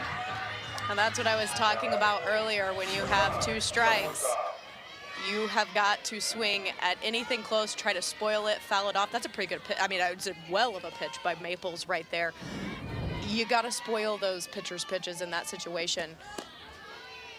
4th strikeout for Maples. First pitch low to Warsup, who is 0 for 2, bounced back to the mound and hit into a fielder's choice. Tia Warsup, a good series against BYU, and that's in for a strike. 1 ball, 1 strike. Tia, originally from Northampton, England, moved to Texas at age 4. Second team All Big 12 last year, hit .348. Not doing as well this year average-wise, but I'm sure she'll get it together, and the count goes to 2-1. Warsup had 5 base hits and 10 tries in the series against BYU, so starting to kind of get into a groove. Yeah, she actually hit her first home run last weekend, according to Coach Gajewski. That's hit to deep left field, going back Garcia, and that one's high off the wall. Extra bases and in with a stand-up double is Tia Warsup. She was just inches away from hitting her second home run as she goes the other way. Yeah, Yeah, and she was underneath that ball a little bit. The wind, I think, helped carry it just enough. Hit the top of the wall for a stand-up double, and that's what Coach G was saying when he was talking about her. She's you know, you may not look at her and think that she has a lot of pop, but she does. Well, now it'll be Rosie Davis, the hitter. And I was just about to mention, because I noticed it, we can feel it in the back of our necks. The wind is blowing out now, and blowing out a lot harder than it was earlier in the game. If you look at that flag on the pole outside of center field, that thing is almost starched, going out towards center and out toward left center. And now you see pitching coach for Tulsa, Jessica Dreswick, going out to talk with Brindley Maples. There were certainly times that I loved playing in this stadium, and this was one of them. Because sometimes you could miss a ball and still hit it out. And still hit it out of the ballpark. Now, Jessica Dreswick is out there, and I've seen Brindley Maples chuckle twice. Once putting her glove in front of her face, she was laughing so hard. So did she go out and tell a joke? She may have, and you just have to know as a coach what to say to your pitcher in this situation. She just maybe needs to take a deep breath, and that's how she did it. Let's make her laugh. Yeah, you see the numbers for her. She's done a nice job, but tying run at the plate in the person of Rosie Davis, who's 1 for 2. Yeah, you just want your pitcher to calm down a little bit, so you break the ice, and then you say, okay, you got 2 outs. Here's the situation we're in. You know, you want to keep the ball down in this situation, and let's go after this hitter, you know, or just something like that. But at first you want to break the ice so you just don't go out there and start coaching her right away and make her more tense. Gonna have to ask her what the joke was. It was a good one, I guess. A man goes into a bar and there's a horse sitting there. You know, one of those jokes maybe, huh? There is no telling. Or maybe they have a little inside joke. You know, those pitching coaches spend a lot of time with their pitchers. Absolutely, yeah.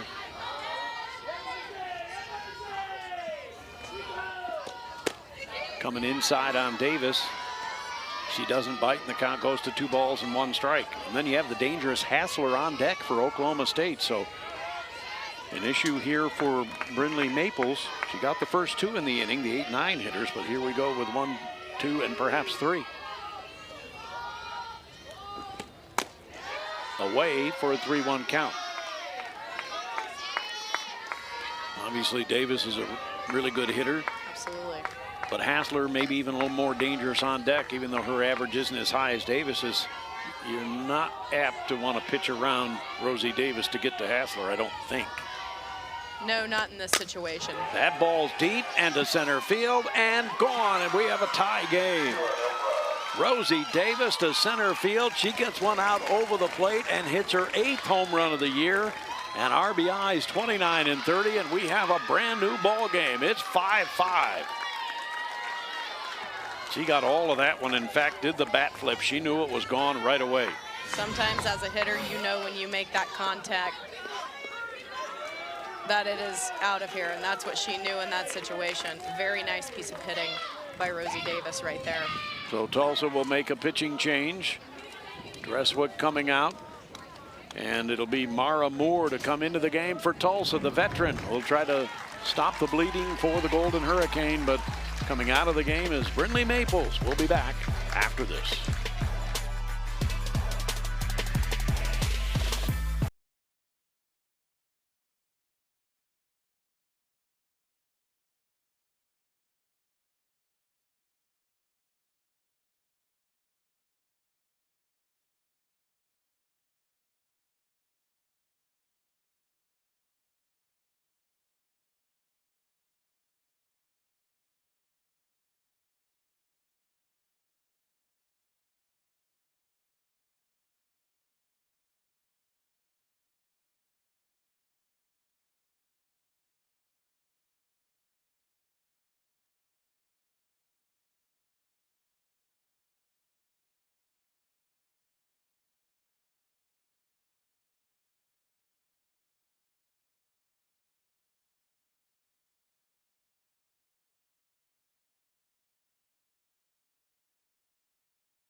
Conference pitcher of the week. Mara Moore comes into the game. You see her numbers there.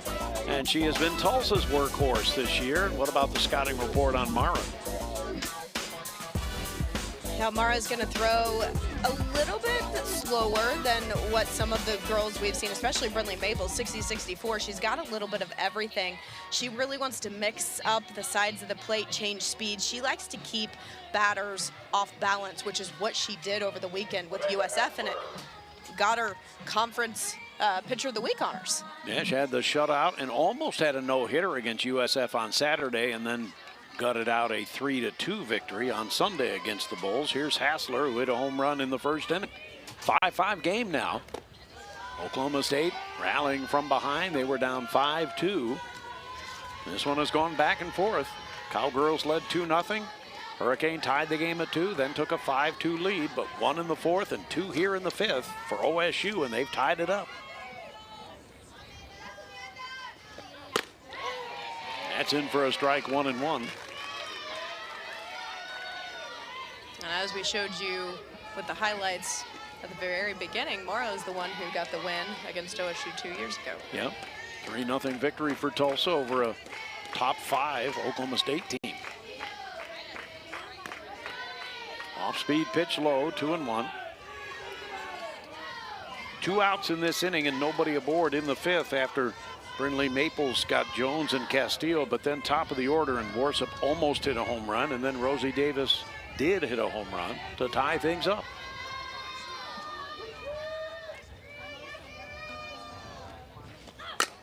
Line drive, and what a catch by Macy Cole. A glittering effort by the Tulsa third baseman, lunging and catching it.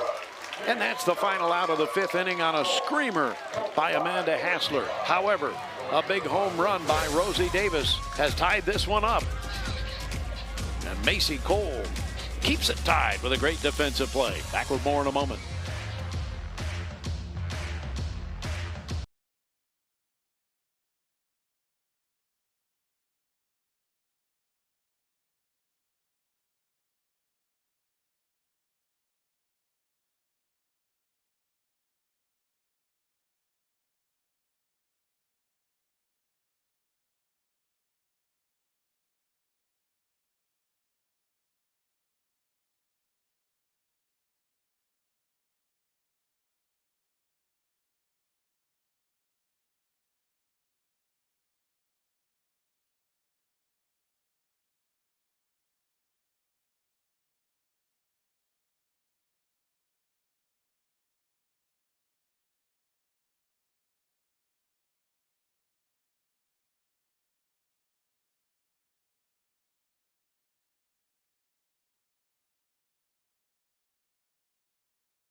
A little bit warm. It's a 5-5 game, Oklahoma State and Tulsa, as the Golden Hurricane coming to the plate here in the bottom half of the 5th inning. And here's what Ruby Malin has done in Big 12 action. She is one of the best in the league, no doubt. Yeah, innings pitch, she's ranking 1st in the league. Look at that, though, the second line there, strikeouts, 120. So she is doing some big things, and that is exactly why Coach Gajewski says that she is their workhorse. Leading it all for Tulsa is Amber Turner. Tulsa's 3-4-5 hitters, Turner, Moses, and Glenn, against Ruby Malin out of Omaha, Nebraska.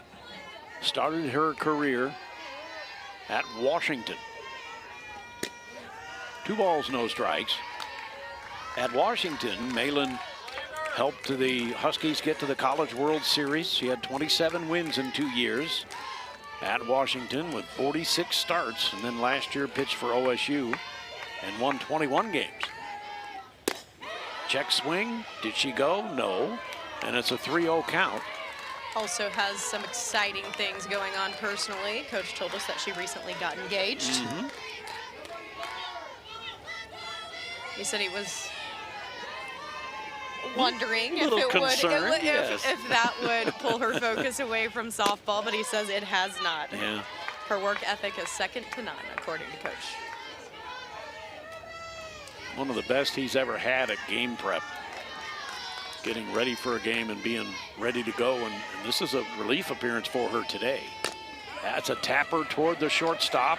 Jones comes up with it and just barely gets her at first as Turner has good speed. One down in the 5th inning for Ruby Malin. And I see why Coach Gajewski likes Jones at short. Yep. She did not look like a freshman right there to me. No, she didn't panic. No, just ran in on it and threw it off 1 foot. Dea Moses, the batter now for Tulsa. 5-5 game in the bottom of the 5th. We get to the later innings now. And now you can see her just loose out there doing a little jig before the next pitch. 1 ball, no strikes to Moses. Grounded to short and has hit a single and scored a run. Season average now up to 300 for Dea.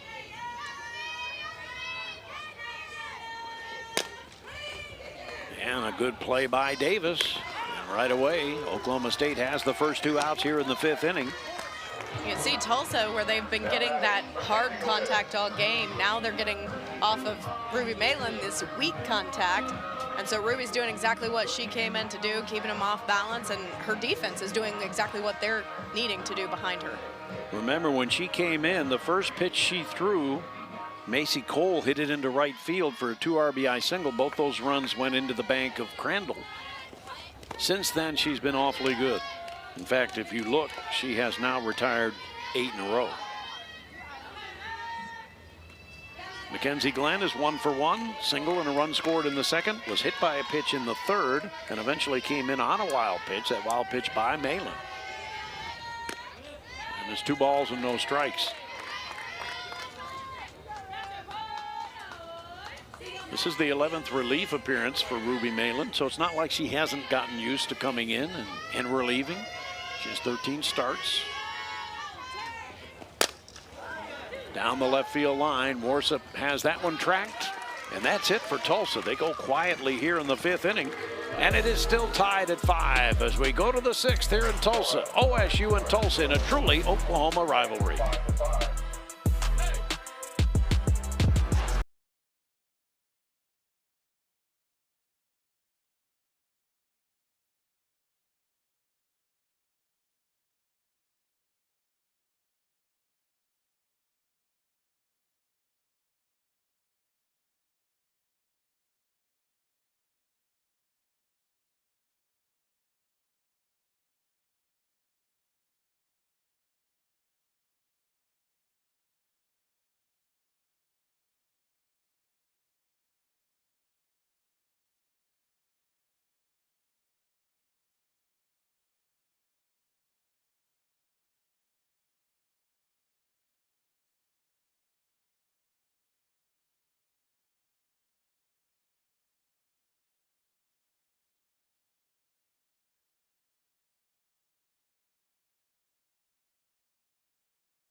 And we're dead even going into the final 2 innings.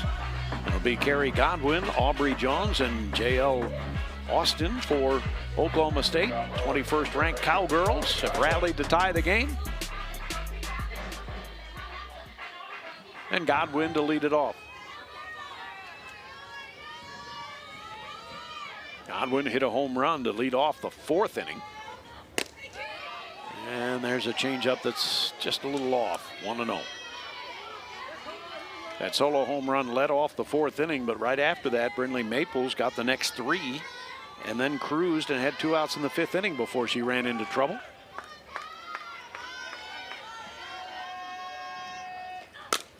To the left side and through. Godwin has 2 base hits in the ball game, and now Aubrey Jones. And that's one of those hits that just kind of had eyes, hitting right there between the 5-6 hole. It wasn't horrible contact. It was decent contact, but it wasn't great contact. She was on top of the ball there. You see it hit into the ground, but its placement was right. Coach Gajewski will make a change, a pinch runner. And it is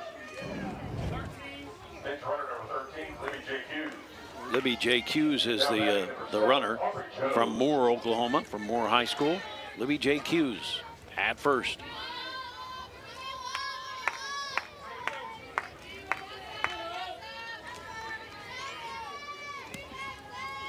Jones, the batter, 0 for 2. We'll see if they square her around a bunt here. And they do. And it's a good bunt, fielded by Macy Cole, who gets the ball to first. Covering there is Russell. 5-4, sacrifice bunt successful by Jones, and Jake Hughes goes to second. Now that's absolutely what you have to do in that situation, a 5-5 ball game. And look, she makes sure the ball is down, sees it down, and then takes off.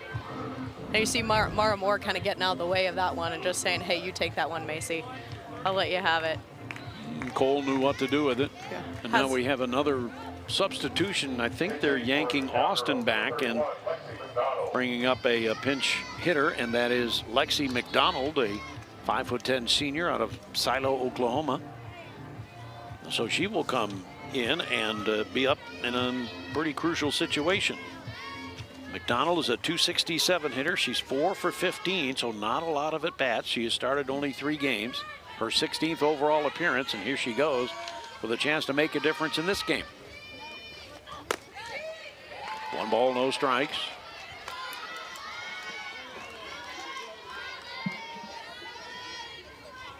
McDonald is a senior.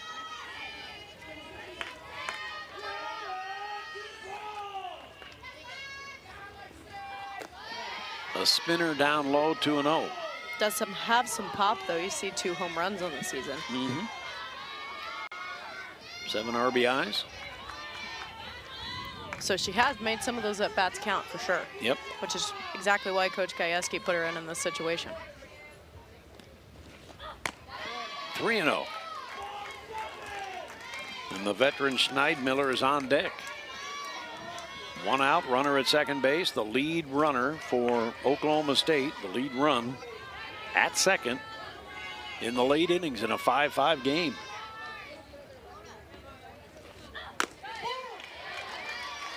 It's that outside corner for a 3-1 count.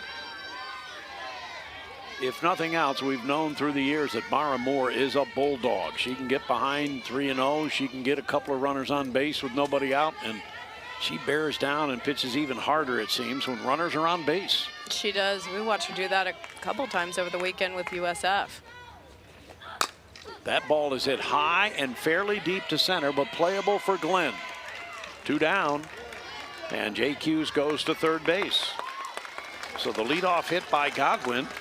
Jake Hughes goes to second on the sacrifice and moves to third on the deep fly ball. 2 down, and here's Schneidmiller. The wind kind of died down in that situation. That's a good thing for Tulsa, maybe not so much for OSU, but right. The way it had been blowing at certain times, that one might have had a chance. It was pretty deep. Schneidmiller's 0 for 2, bounced back to the mound and struck out swinging. The lead runner now at third. The lead run at third for OSU.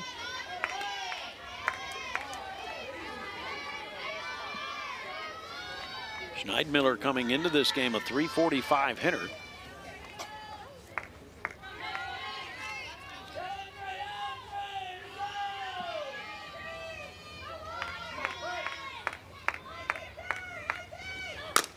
A tapper to third, and the play made by Cole. And getting out of the inning is Mara Moore. The leadoff single doesn't result in anything for the Cowgirls. And we're still tied at 5 as we go to the bottom of the 6th inning here in Tulsa. A 5-5 game on ESPN.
Each team as we head to the bottom of the 6th inning. Macy Cole to lead it off, then Emma Vickery and Presley Ray for Tulsa in the home half of the 6th inning. You see Macy Cole there, and we were talking to Coach Strimple about her and how she's trying to come out of a little bit of a slump, and they have actually taken, you know, her bat was a little flat during her posture there, and they're actually having her tip the edge of the bat, the end of the bat upward, right? Yeah, just giving a little more of an angle.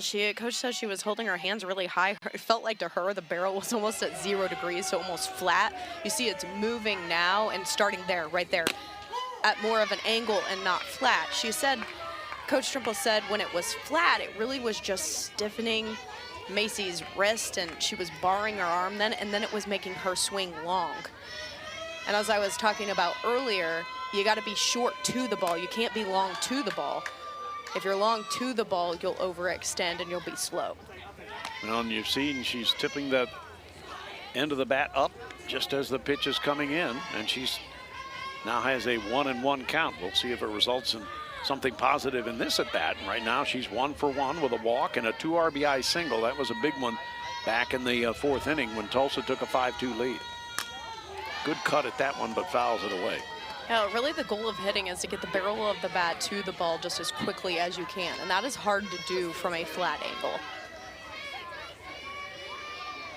So it's 1 ball and 2 strikes against Ruby Malin, who's come in and done a nice job.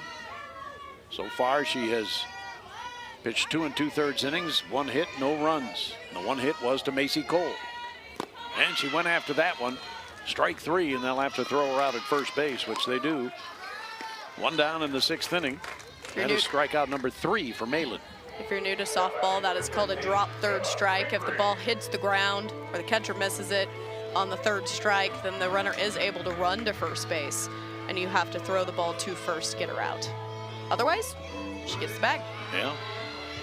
So 1 out, nobody aboard. Emma Vickery, the batter, and she had a big 2 RBI single as well earlier. Most of that damage for Tulsa to get the 5 runs came against Riley Crandall. Malin has come in and slammed the door shut. She has, as you mentioned, Macy Cole got that base hit on that the first time she saw her. Since then, Malin has really settled down, settled in. We can see why Coach Gajewski calls her their workhorse. 9 straight retired by Ruby Malin.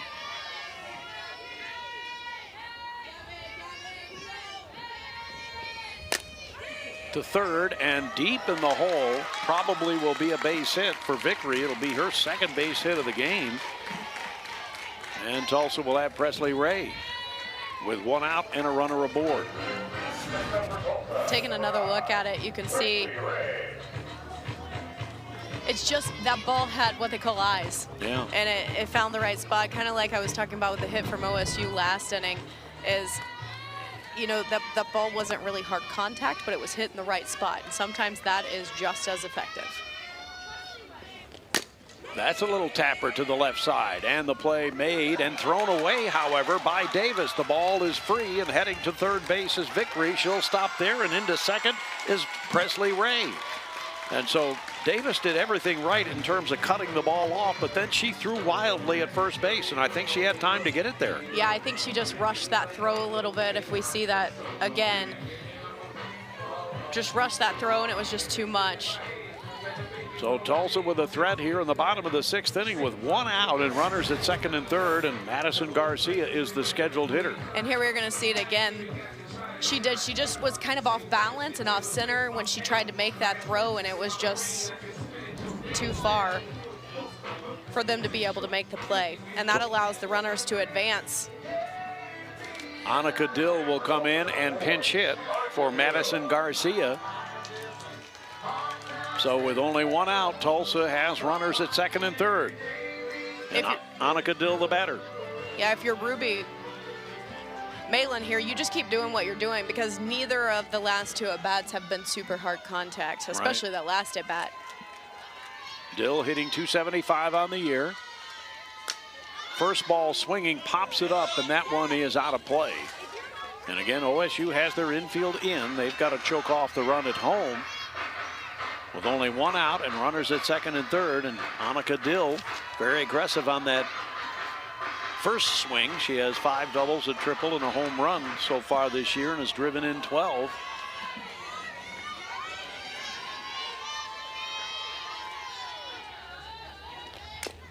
She goes after that one as well. Good drop ball. Yeah, and Coach Strumpel, you got to see and love what you're seeing from Annika Dill here. What she was talking about her, she says sometimes she can actually get passive, which we have not seen in this situation, but when she squares something up, swings the bat, she does have some thump. So Dill is down on the count 0-2.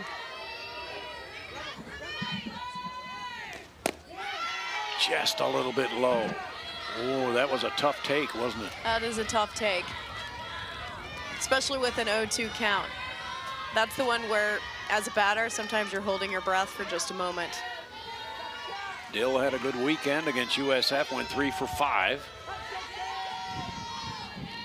And went after that one. It's a huge strikeout for Ruby Malin. 2 down, runners at second and third, and Faith Russell, the batter for Tulsa, went right up the ladder. She did. Rise ball right here after going out on that last pitch. She came high and tight, as they call it. And definitely out of the strike zone. Yeah. And Russell, the batter, is 0 for 2. They can deepen the infield up now. That one hit hard, but the play is fumbled for just a moment, and she is safe at first, and a run scored. Jaden Jones didn't handle that one cleanly. And coming into score is Vickery, and Tulsa takes a 6-5 lead on what I'm sure will be ruled an error by second baseman Jaden Jones. And we're going to see it again. Pretty hard contact off the bat. And she just is going to her left and just misplays it for a moment. Definitely safe there at first, so a good call by first base umpire right there. And Ray ends up at third base. 6-5 lead for Tulsa now. And that is why a runner, or as a hitter, should I say, and then a runner, when the ball comes off the bat, you get down the line. Yep. Because you never know what's going to happen in that situation. You know, that could be a difference in the game. Clara Skaggs has hit the ball hard 3 times, a single, a double, and then a hard line drive to center field. Tulsa's retaken the lead. The count goes to 1-1 to Clara Skaggs. At this point, Tulsa is looking for insurance runs, as they call them. They want to get a couple more on the board, because after this, we go to the top of the 7th. They're 3 outs away from winning this ball game.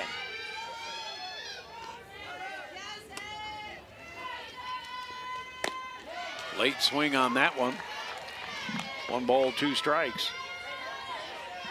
Meantime, on the other side, OSU is just trying to get this last out and going to go regroup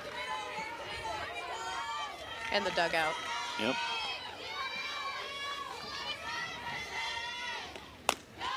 2 balls, 2 strikes now to Skaggs. If you're looking ahead, it would be 8-9-1 for Oklahoma State in the top half of the 7th inning. This one has gone back and forth. Each team has had the lead, and each team have lost a lead. She went after that one in a high strikeout as Ruby Malin gets the out of Clara Skaggs, but Tulsa scores an unearned run in the bottom of the 6th inning. They lead 6-5 going to the 7th here in Tulsa on ESPN.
Six to 5, the 21st ranked Cowgirls in a midweek game against Tulsa here in Tulsa, Oklahoma.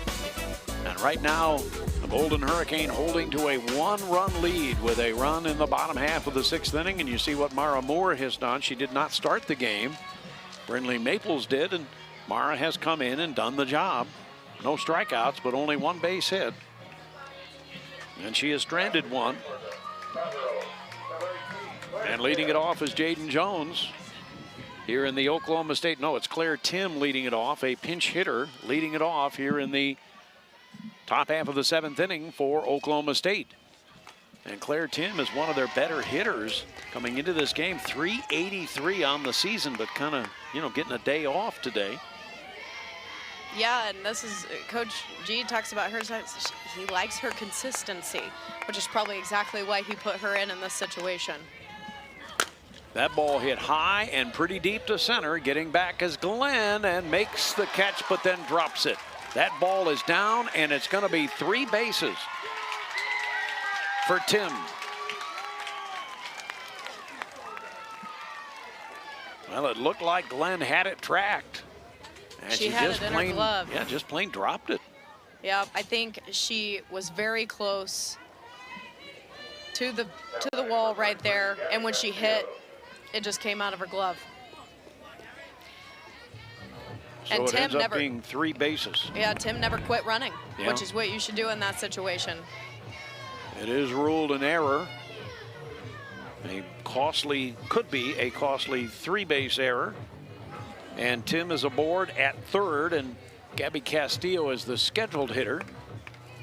Looks like they may go to, no, it's going to be Gabby to hit here. And remember, she's an over 400 hitter in some limited action for OSU. And now Tulsa will bring their infield in, and Mara Moore will have to pitch out of a jam here in the 7th inning. Big opportunity for a freshman right here. 1 ball, no strikes. On the other side, you say Mara likes to pitch out of trouble. Pitch out of trouble, so. This is trouble with a capital T.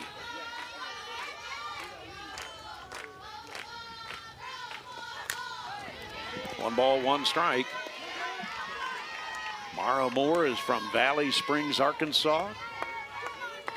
Great competitor. Played at the high school in Valley Springs and also was a really good basketball player. Actually went to school, was going to play basketball, then switched to softball. 2 balls, 1 strike. A nice pitch right there. You could see Castillo kind of started to move her hands. Nice, good piece of hitting for her to hold off on that right there, but that was a nice piece of pitching by Mara as well. Rise ball.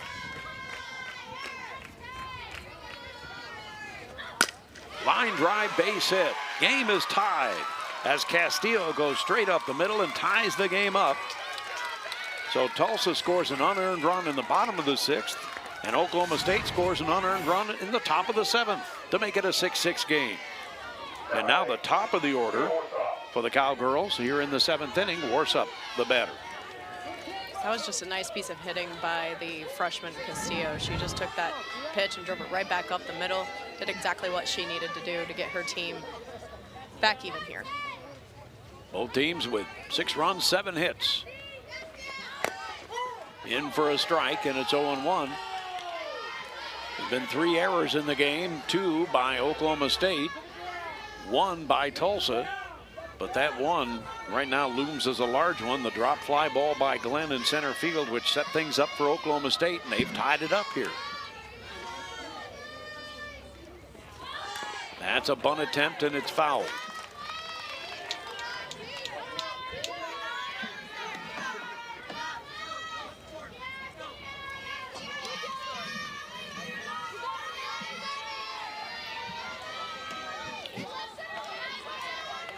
No balls and 2 strikes.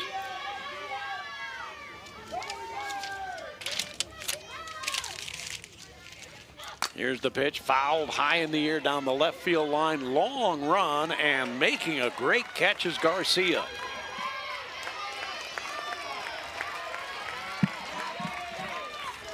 Made the catch right there, but a good piece of base running over at first base. You see, she was tagging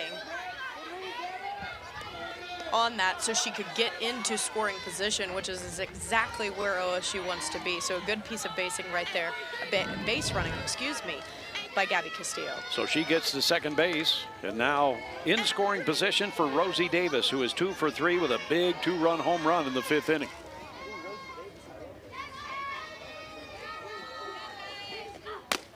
That's a little bit up for a 1-0 count. Back and forth we've gone in this game. OSU led 2-0. Tulsa tied it at 2, then led 5-2. OSU got 1 in the 4th and 2 in the 5th to tie it at 5. Tulsa with 1 in the 6th, and now Oklahoma State with 1 in the 7th. Change up down low, and the count now is 2 balls and no strikes. First base is open, but again, like we were saying the last time Rosie Davis was at the plate, you got the dangerous Hassler on deck.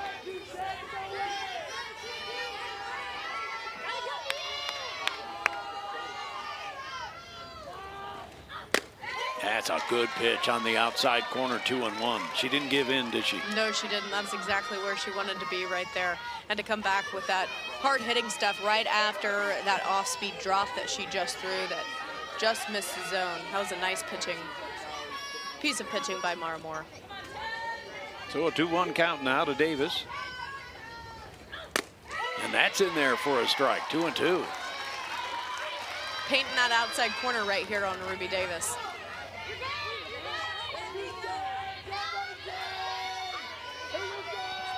At second base with the lead run is Gabby Castillo, who had an RBI single to tie the game.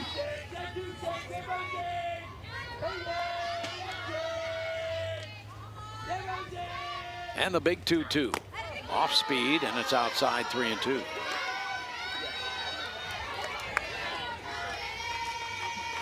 Upper third of this order has 4 of the 7 hits for Oklahoma State and 2 of the 3 home runs.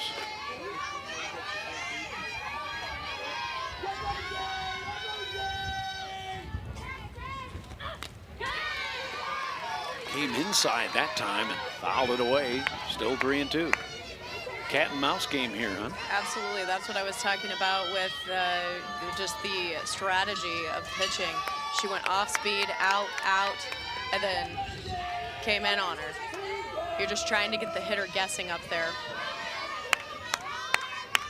Be interesting to see what they decide to go with right here with the 3-2 count. Off speed, drilled to left center field, and it's in for a base hit. Oklahoma State will take the lead. Coming in is Castillo. And it's 7-6 OSU. It's a double to left center field by Davis. It was an off-speed pitch, maybe a changeup, and she waited on it nicely. She did. That was a beautiful piece of hitting by Ruby Davis right there. She just waited back on that. That's tough to do with a 3-2 count, especially with Mara Moore mixing speeds like she had been, and she just sends that into left center. Kind of redemption for that error that she made at the top half of the inning, which ended up costing them. So here we go. Now a runner at second, and Oklahoma State has retaken the lead with 2 in the top of the 7th inning. Hassler, the hitter.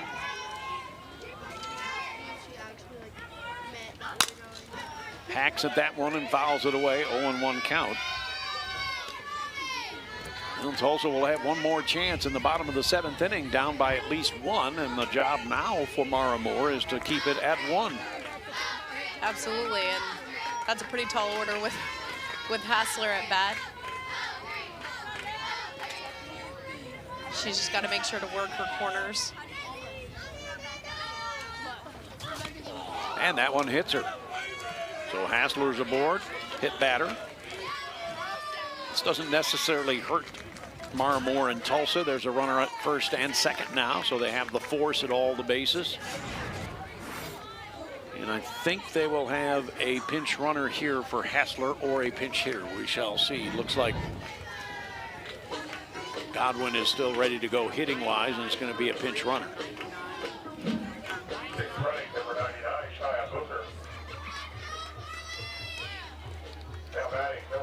Kaya Booker is the pinch runner. So Booker at first. Davis, who just drove in the lead run with a double, is at second. Godwin, the batter. Still only 1 out.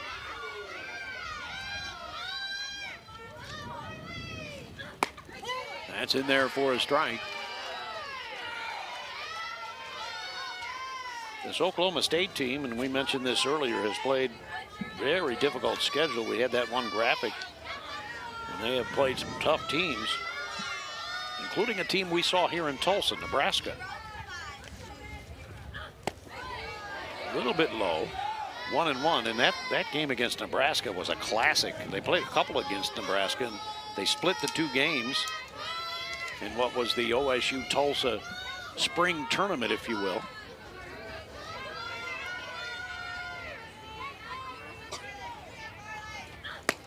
In there for a strike, and now it's 1-2.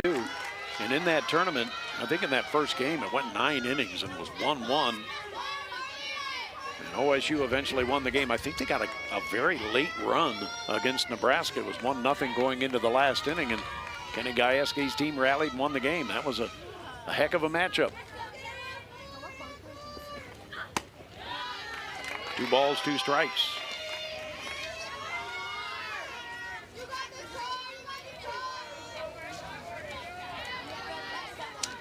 These 2 teams meet almost every year, and sometimes they'll meet a couple of times during the season. This being the 61st all-time meeting.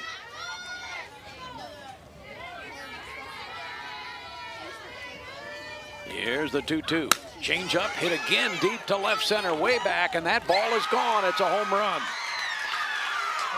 3-run home run for Carrie Godwin, her 2nd home run of the game. And Oklahoma State has ripped it open now with a 10-6 lead. 5 runs in the 7th inning. She came into this game with 1 home run on the year. Look at her now. And now she has 3. Yeah, she has a nice piece of hitting right there. Again, just leveled that ball up, took it over the left center field fence. That's what we're seeing, I mean, from both teams today. They've just hit gap to gap very well. Well, in both the double by Davis, the home run by Godwin, I believe, was on a changeup. Now Tulsa will make a change here with 1 out in the 7th inning. And Alexa Hopkins comes in. I'd have to look at it, but she has the off-speed, and then she has the off-speed drop. So it'd be interesting to see which one of those pitches was just hanging over the middle of the plate. And so we have a timeout. We'll talk about the new pitcher for Tulsa, Alexa Hopkins. That's next. 10-6. Oklahoma State has erupted.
Races a 6-5 Tulsa lead. It all started with a drop fly ball, but they have earned it since then with 3 base hits, a single, a double, and then the 3-run home run by Godwin. And now the new pitcher into the game for Tulsa is Alexa Hopkins, a graduate senior from Stella, Missouri. Aubrey Jones now with still only 1 out. The bases are cleared. She goes after that one in the dirt, 0-2. Alexa does like to throw that down ball, and that's what she's going to live on.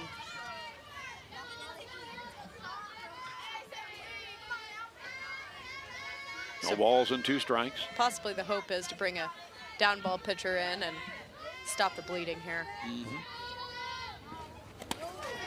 That one is down, really down and in the dirt. Here's the scouting report on Alexa. Yeah, she's going to throw mid-60s. She got a drop curve, and an off speed. So you're seeing that drop curve. That's what I was saying. She's the down ball pitcher. She needs ground outs, which is what Tulsa needs right now, because Oklahoma State has really been hitting, the gap-to-gap long balls, line drives. And everything you've seen from her is down. Right down. Third one that's been in the dirt, one of them was swung at. Now it's 2-2. And originally when we talked to Chrissy Strimple, she had talked about starting Brindley Maples, and if she got in trouble, they probably were going to go right to Alexa Hopkins, unless Tulsa got into the late innings with a lead, which was the case here tonight. Cole takes care of Aubrey Jones, 2 down. Hopkins did exactly what she needed to do in that situation. A couple balls in the dirt, but throwing the ball down, getting a ground ball, that's exactly what Tulsa needed in that situation. J.L. Austin, the hitter now, 10-6 in favor of Oklahoma State. We mentioned the Cowboys' really tough schedule. They won that game against Nebraska. Nebraska was number 4 at the time. But now it's 1-0. They also lost to number 17 Stanford a couple of times. Lost to beat Georgia, actually number 17. Lost to number 10 LSU, and played Texas A&M, UCLA, and Duke in a tournament. All of those teams were in the top 20.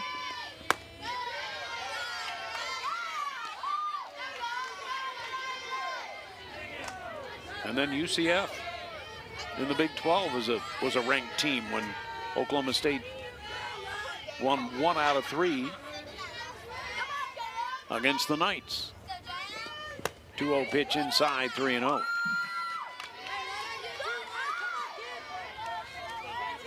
After this game, Oklahoma State will get on a plane and head to Utah. They'll go to Salt Lake City to take on the Utes. 3-game set in the Big 12. That one is inside, ball 4. So Austin aboard on a walk, and here comes the 9th hitter to come to the plate for Oklahoma State in the 7th inning. It's Audrey Schneidmiller. Tulsa, meantime, will be headed to Memphis to take on the Tigers. Looks like we'll have a pinch hitter here. Montgomery Henderson will bat now, freshman from Katy, Texas. But after this game, Tulsa they'll go on the road as well and go to Memphis to take on the Tigers. Golden Hurricane will come into that series 2-7 in the league, and obviously very important on the Tulsa side to get things going in the league after starting 0-7.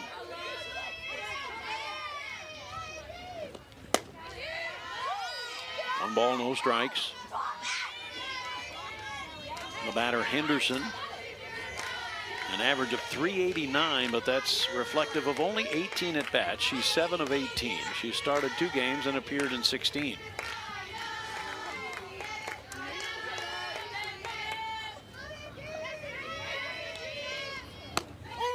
Right down Broadway for a strike, 1-1. Tulsa looking for a little bit more consistency from Alexa Hopkins. Coming in with a 1-3 record, ERA 7.53.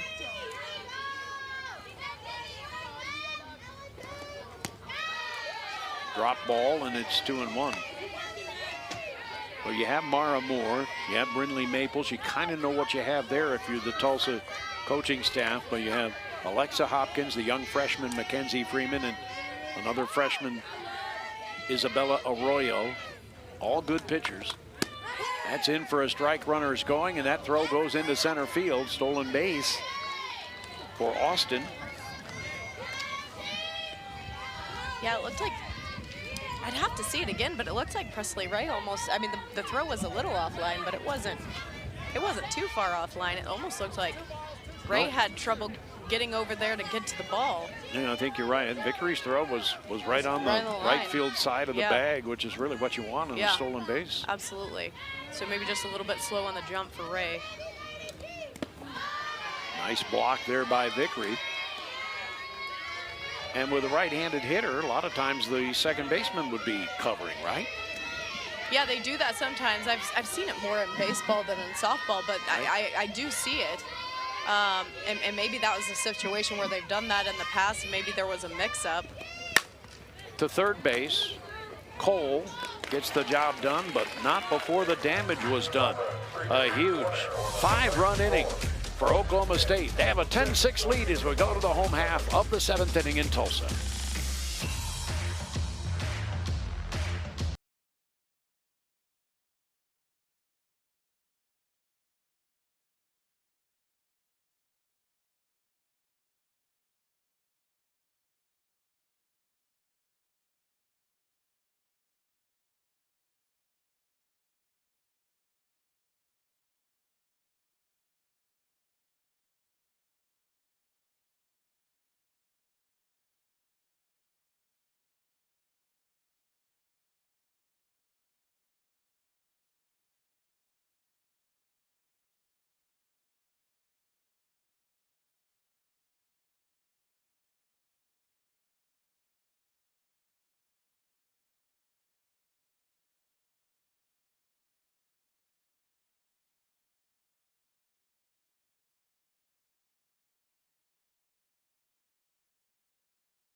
In the top of the 7th inning in support of Ruby Malin.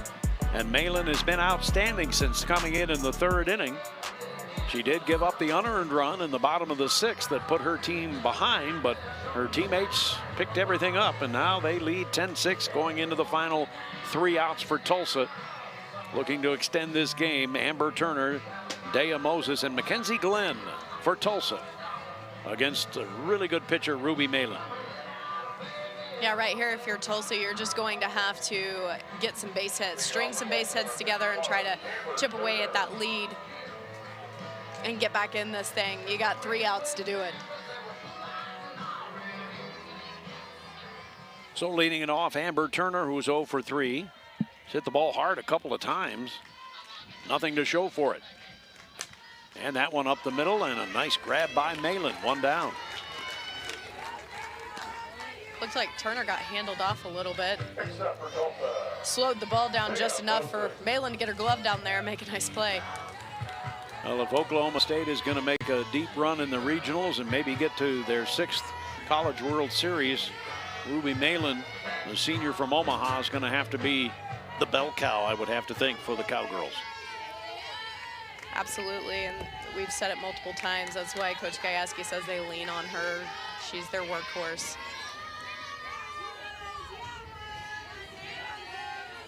Started her career at Washington,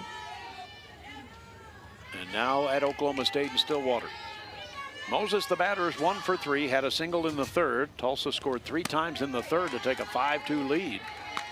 But that lead evaporated due to the home run power for Oklahoma State. It was home run power this entire game, with the exception of the unearned run scored by Claire Tim to lead it off in the top of the 7th inning. Everything else scored on homers. Going back to Malin, Coach Gajewski says that she wants to continue playing. So she may be a senior, but she wants to continue playing. You know, they got multiple different avenues to do that now with the professional leagues and that sort of thing. He says that she is nowhere close to her prime. So just warming up, if you will. And he said getting better better each and every time she goes out. Which is what he wants to see, especially at this point in the season, like you were saying, if they're going to make a run for going deep in the regionals, maybe even try to make a run at the College World Series again, they're going to need her to be at her best. 10-6 lead for Oklahoma State. And a game that, if it ends up being 10-6, a game that was much more taut and close than that score would indicate. Cowgirls have out-hit Tulsa 9-7. Anecdotally speaking, I feel like I've seen that a lot with at least a few times with Tulsa this year. They've had really close games, but then the score just does not end up looking like it. Moses takes a look at strike 3, and for Malin, another strikeout and another very nice start to the inning. That's her 6th strikeout. And now the last chance for Tulsa is Mackenzie Glenn, who is 1 for 2. Tulsa's had only 1 base hit since they took the 5-2 lead. First hitter that Malin faced was Cole, who greeted her with a base hit, then not another hit until Vickery got that seeing eye single to the left side of the infield.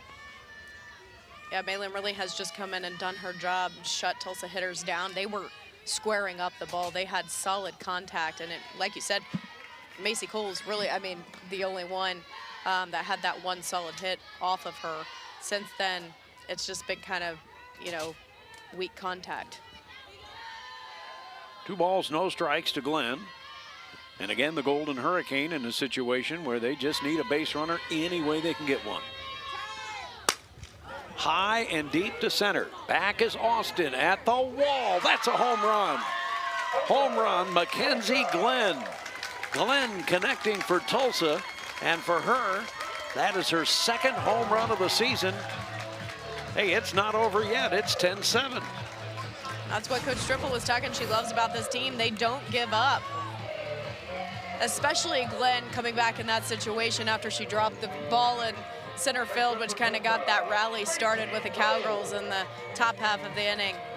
It's good to see a kid like that come back, especially a freshman, yeah, you know, and not just give up. She could have just hung her cleats up and been done, but she didn't.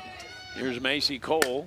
That one toward shortstop. And the big hop for Jones. The throw in time, and Oklahoma State has defeated Tulsa by a final of 10-7 as they rally from behind. And the great pitching of Ruby Malin and home run hitting for the Cowgirls pulls OSU through. Final score again, 10-7, Oklahoma State over Tulsa. We'll be back with more after this from Tulsa on ESPN.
Serenading the fans, and a few of them showed up, certainly. This is a hotbed of Oklahoma State alums here in the Tulsa area. And number 21 OSU defeats Tulsa by a final score of 10-7.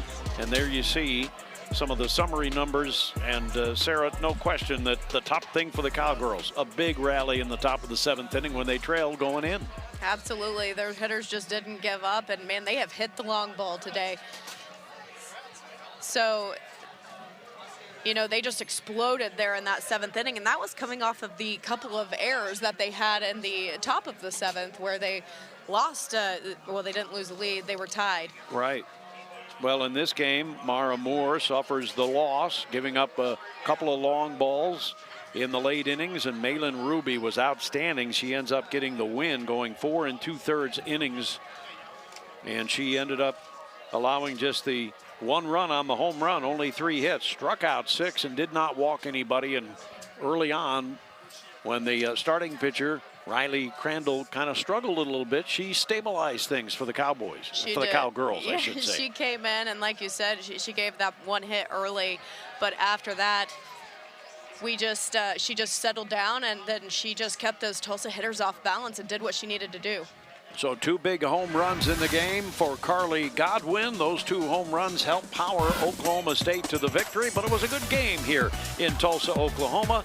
But OSU with the victory over Tulsa as they go to 22-10. Tulsa drops to 10-20. For producer Jeff Bowen and for our entire ESPN Plus crew, and of course for Sarah Kuckler, I'm Bruce Howard saying so long from Tulsa. The final score was Oklahoma State 10, Tulsa 7. All games airing on the ESPN networks are streaming live and archived on the ESPN app. This has been a presentation of ESPN. So long from Tulsa.